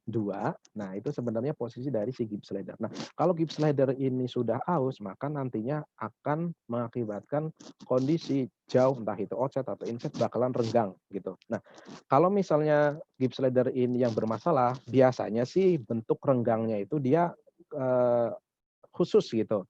Dalam artian dari ujung aus nanti sampai ke pangkal jauh dia rapat gitu. Jadi semacam membentuk huruf V gitu. Nah, kemudian apakah bisa diperbaiki biar si jauhnya ini rapat lagi? Nah, kalau misalnya yang bermasalah di bagian gips slider itu bisa, kita tinggal ganti gips slidernya, itu bisa. Tapi kalau masalahnya ada di bagian jauhnya, maksud di sini adalah aus di beberapa tempat bagian jauh, maka susah. Bisa sih bisa diservis Pak, tapi itu susah gitu. Dalam artian susah karena kita harus mengecek betul kerataan dari ujung pangkal jauh sampai ujung jauh itu harus kondisinya lurus, rata, dan paralel. Itu memang butuh waktu yang lama. Itu apakah bisa? Ya memang bisa, tapi cukup sulit gitu Pak. Demikian Pak, terima kasih. Baik, terima kasih Pak Agus dan Pak Sidik yang sudah bertanya. Lanjut ke pertanyaan selanjutnya ya Pak. ada dari Bapak Andri Roy, PT Surya Rengo Containers. Pertanyaannya, ada yang mau saya tanyakan, untuk masa master kalibrasi dilakukan 3 tahun. Untuk penyimpanan tempat master tersebut, apakah ada perlakuan khusus dikarenakan master tersebut menjadi acuan sebagai verifikasi alat lainnya yang dilakukan 1 tahun sekali? Silakan Pak Agus dapat dijawab. Oke, baik. Ini tentang penempatan master ya, penempatan master. Khusus untuk dimensi. Khusus untuk dimensi, mohon diusahakan pada suhu 20 plus minus 1, 20 plus minus 1 derajat, tapi suhu aktual ya, Bapak Ibu, suhu aktual, bukan suhu settingan dari remote AC. Kenapa? Karena bisa jadi nih, kita setting remote AC di 19 derajat.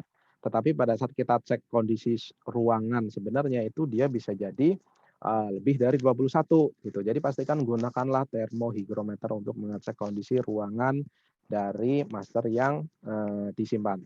Kemudian tempat penyimpanan usahakan menggunakan dasar yang empuk gitu, misalnya kasih busa kah atau sesuatu yang empuk lah gitu. Jadi biar tidak ada benturan yang langsung terhadap misalnya si master gauge block itu.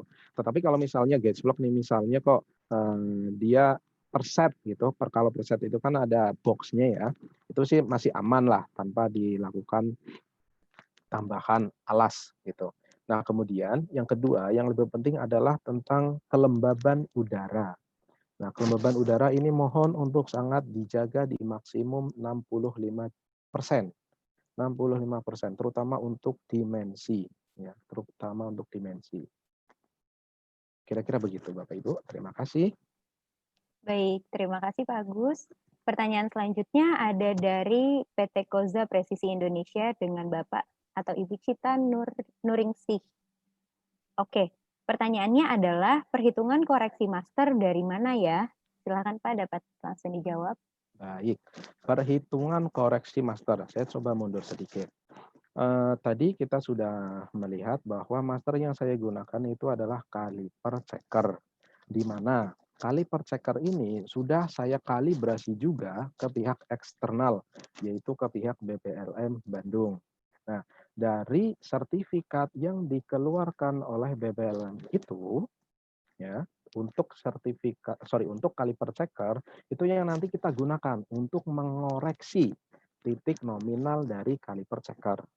Misalnya kaliper checker atau saya persingkat gauge block lah yang kita sudah familiar bersama. Misalnya gauge block ukuran nominal 25 mm. Nah, kemudian cara menghitungnya gimana? Kita lihat sertifikat kalibrasi untuk gauge block 25 mm, dia memiliki deviation berapa. Bapak Ibu coba perhatikan di sertifikat kalibrasi gauge block itu biasanya ada 4 kolom nilai, di mana kolom-kolom tersebut menunjukkan nilai tentang central deviation, kemudian maximum deviation, minimum deviation, dan parallelism atau variation in length. Nah, khusus untuk gauge block, silahkan gunakan nilai deviation central atau central deviation. Ya, gunakan central deviation. Misalnya, nominal gauge block 25 mm, kemudian kita cek sertifikatnya, ternyata di nominal 25 mm ada penyimpangan sebesar 0,2 mikron, maka silahkan ditambahkan saja, Pak. Jadi nominal 25, nominal gauge block ditambahkan dengan koreksi sebesar minus 0,2, sehingga didapatkanlah nilai aktual dari master atau dalam hal ini gauge block yang akan kita gunakan. Demikian, terima kasih. Baik, terima kasih Pak Agus atas jawabannya. Satu pertanyaan lagi Pak dari PT Sagatret Murni dengan Bapak Erwin Dwi. Pertanyaannya, dalam perhitungan uncertainty harus diketahui distribusi datanya atau rectangular atau triangular. Dalam keadaan seperti apa yang harus menggunakan rectangular atau triangular? Silakan Pak dapat dijawab. Oke, baik. Terima kasih. PT Sagatret. Sagatret ini kalau nggak salah di Kalimantan kalau nggak salah.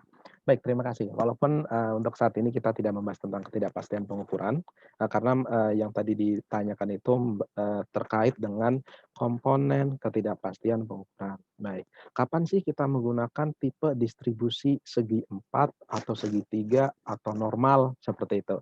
Nah, untuk tipe distribusi ini biasanya dikaitkan dengan dari mana sih nilai ketidakpastian ini berasal gitu.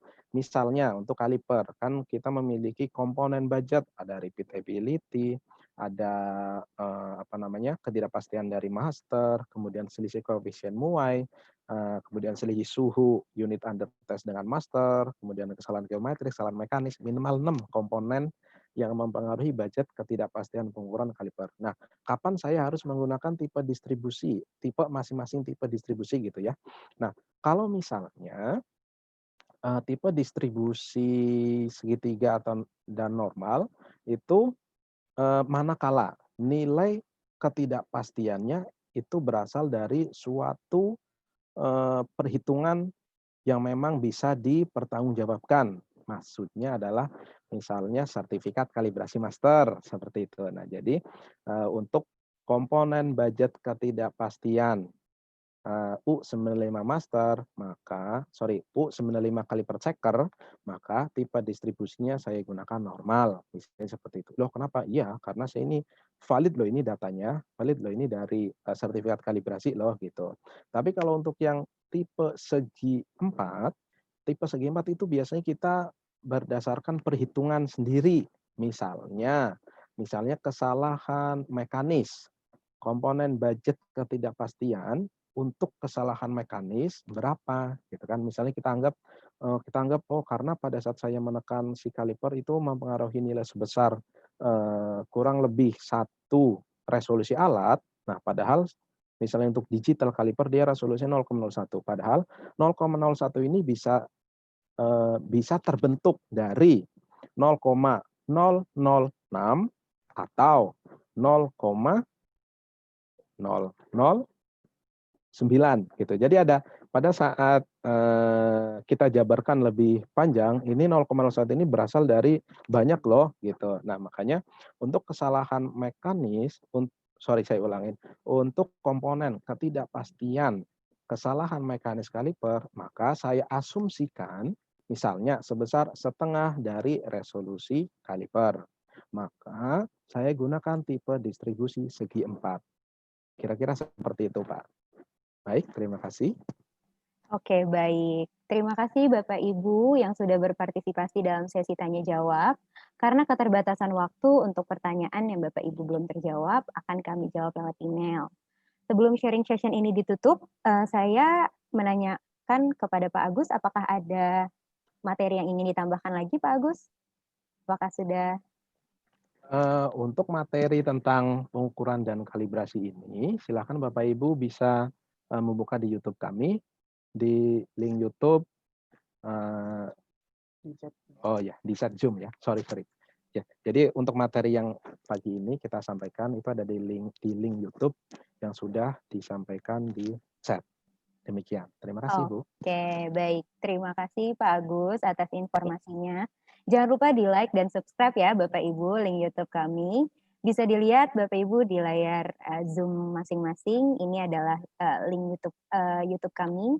Bapak Ibu dapat menemukan informasi-informasi menarik tentang Mitutoyo, kalibrasi, bisa juga sebagai bahan materi pembelajaran untuk Bapak Ibu guru yang mungkin ada sudah banyak mungkin Bapak Ibu guru yang hadir pada live demo kalibrasi kita pada hari ini. Baik, melalui sharing session ini kita dapat mengetahui lebih jauh bagaimana kalibrasi formal, periodik, dan terdokumentasi untuk seluruh perangkat pengukuran yang berkaitan dengan sistem pengukuran yang efektif. Beberapa dari perusahaan Bapak Ibu mungkin menghadapi masalah atau aplikasi yang berbeda, dapat berdiskusi lebih lanjut dengan tim sales atau produk kami yang bisa berkunjung ke tempat Bapak dan Ibu. Kawan lama akan selalu siap membantu bekerja sama meningkatkan improvement dan kualitas kerja di perusahaan Bapak Ibu. Baik, sebelum acara ini berakhir, ada beberapa pengumuman dari kami. Yang pertama, mohon bantuannya kepada Bapak Ibu untuk mengisi feedback form yang telah kami kirimkan linknya melalui kolom meeting chat. Dan mohon partisipasi Bapak Ibu untuk mengisi feedback form tersebut guna memberikan kritik serta saran sebagai bahan evaluasi kami di sharing session yang akan datang. Jika sudah mengisi materi presentasi dan juga sertifikat, akan kami kirimkan ke email Bapak dan Ibu. Nantikan sharing session kawan lama selanjutnya yang tema dan waktu akan kami informasikan lebih lanjut. Baik, kita sudah sampai di penghujung acara Bapak Ibu, namun sebelum kita akhiri, saya mengundang Bapak Ibu untuk bersama-sama berfoto untuk sebagai kenang-kenangan ya Bapak Ibu. Mohon kesediaannya untuk mengaktifkan video pada akun Zoom Bapak Ibu masing-masing. Baik, sudah cukup banyak ya Bapak Ibu yang mengaktifkan videonya. Oke, baik. Sambil menunggu. Oke, kita masih menunggu ya Bapak Ibu karena cukup banyak yang hadir pada hari ini, 250 peserta. Wah, luar biasa sekali semangatnya. Terima kasih Bapak Ibu. Oke, baik. Langsung saja kita mulai Bapak Ibu berfoto bersamanya. Saya hitung mundur ya Bapak Ibu. Gayanya bebas, mau pakai masker, mau enggak tetap harus senyum. Oke, 3, 2, 1. Oke, baik. 2 kali lagi Bapak Ibu karena ini gratis ya, tidak dipungut biaya, jadi gayanya boleh apa aja. Baik, saya hitung mundur ya Bapak Ibu. 3, 2, 1. Oke. 1 kali lagi Bapak Ibu. Baik, saya hitung mundur ya Bapak Ibu. 3, 2, 1. Oke, baik. Terima kasih Bapak Ibu sudah berpartisipasi dalam sharing session kita dan sudah berfoto bersama ya Bapak Ibu sebagai kenang-kenangan. Demikianlah yang bisa kami sampaikan. Terima kasih untuk Bapak Ibu customer kawan lama yang telah setia hadir meluangkan waktu dan berpartisipasi selama acara ini berlangsung. Juga kepada Bapak Agus yang telah membantu terselenggaranya acara ini. Semoga event ini bermanfaat untuk kita semua. Akhir kata, saya Olivia selaku host mengucapkan terima kasih dan mohon maaf apabila ada penyampaian yang kurang berkenan. Sampai ketemu kembali di sharing session kawan lama berikutnya. Terima kasih.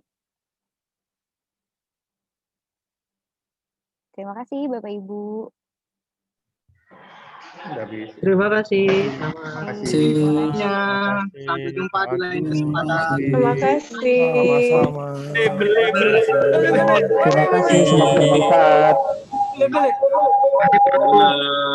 Thank you. Ini rame-rame. Assalamualaikum. Mbak, WA-nya Mbak. Ayo Mbak. Terima kasih.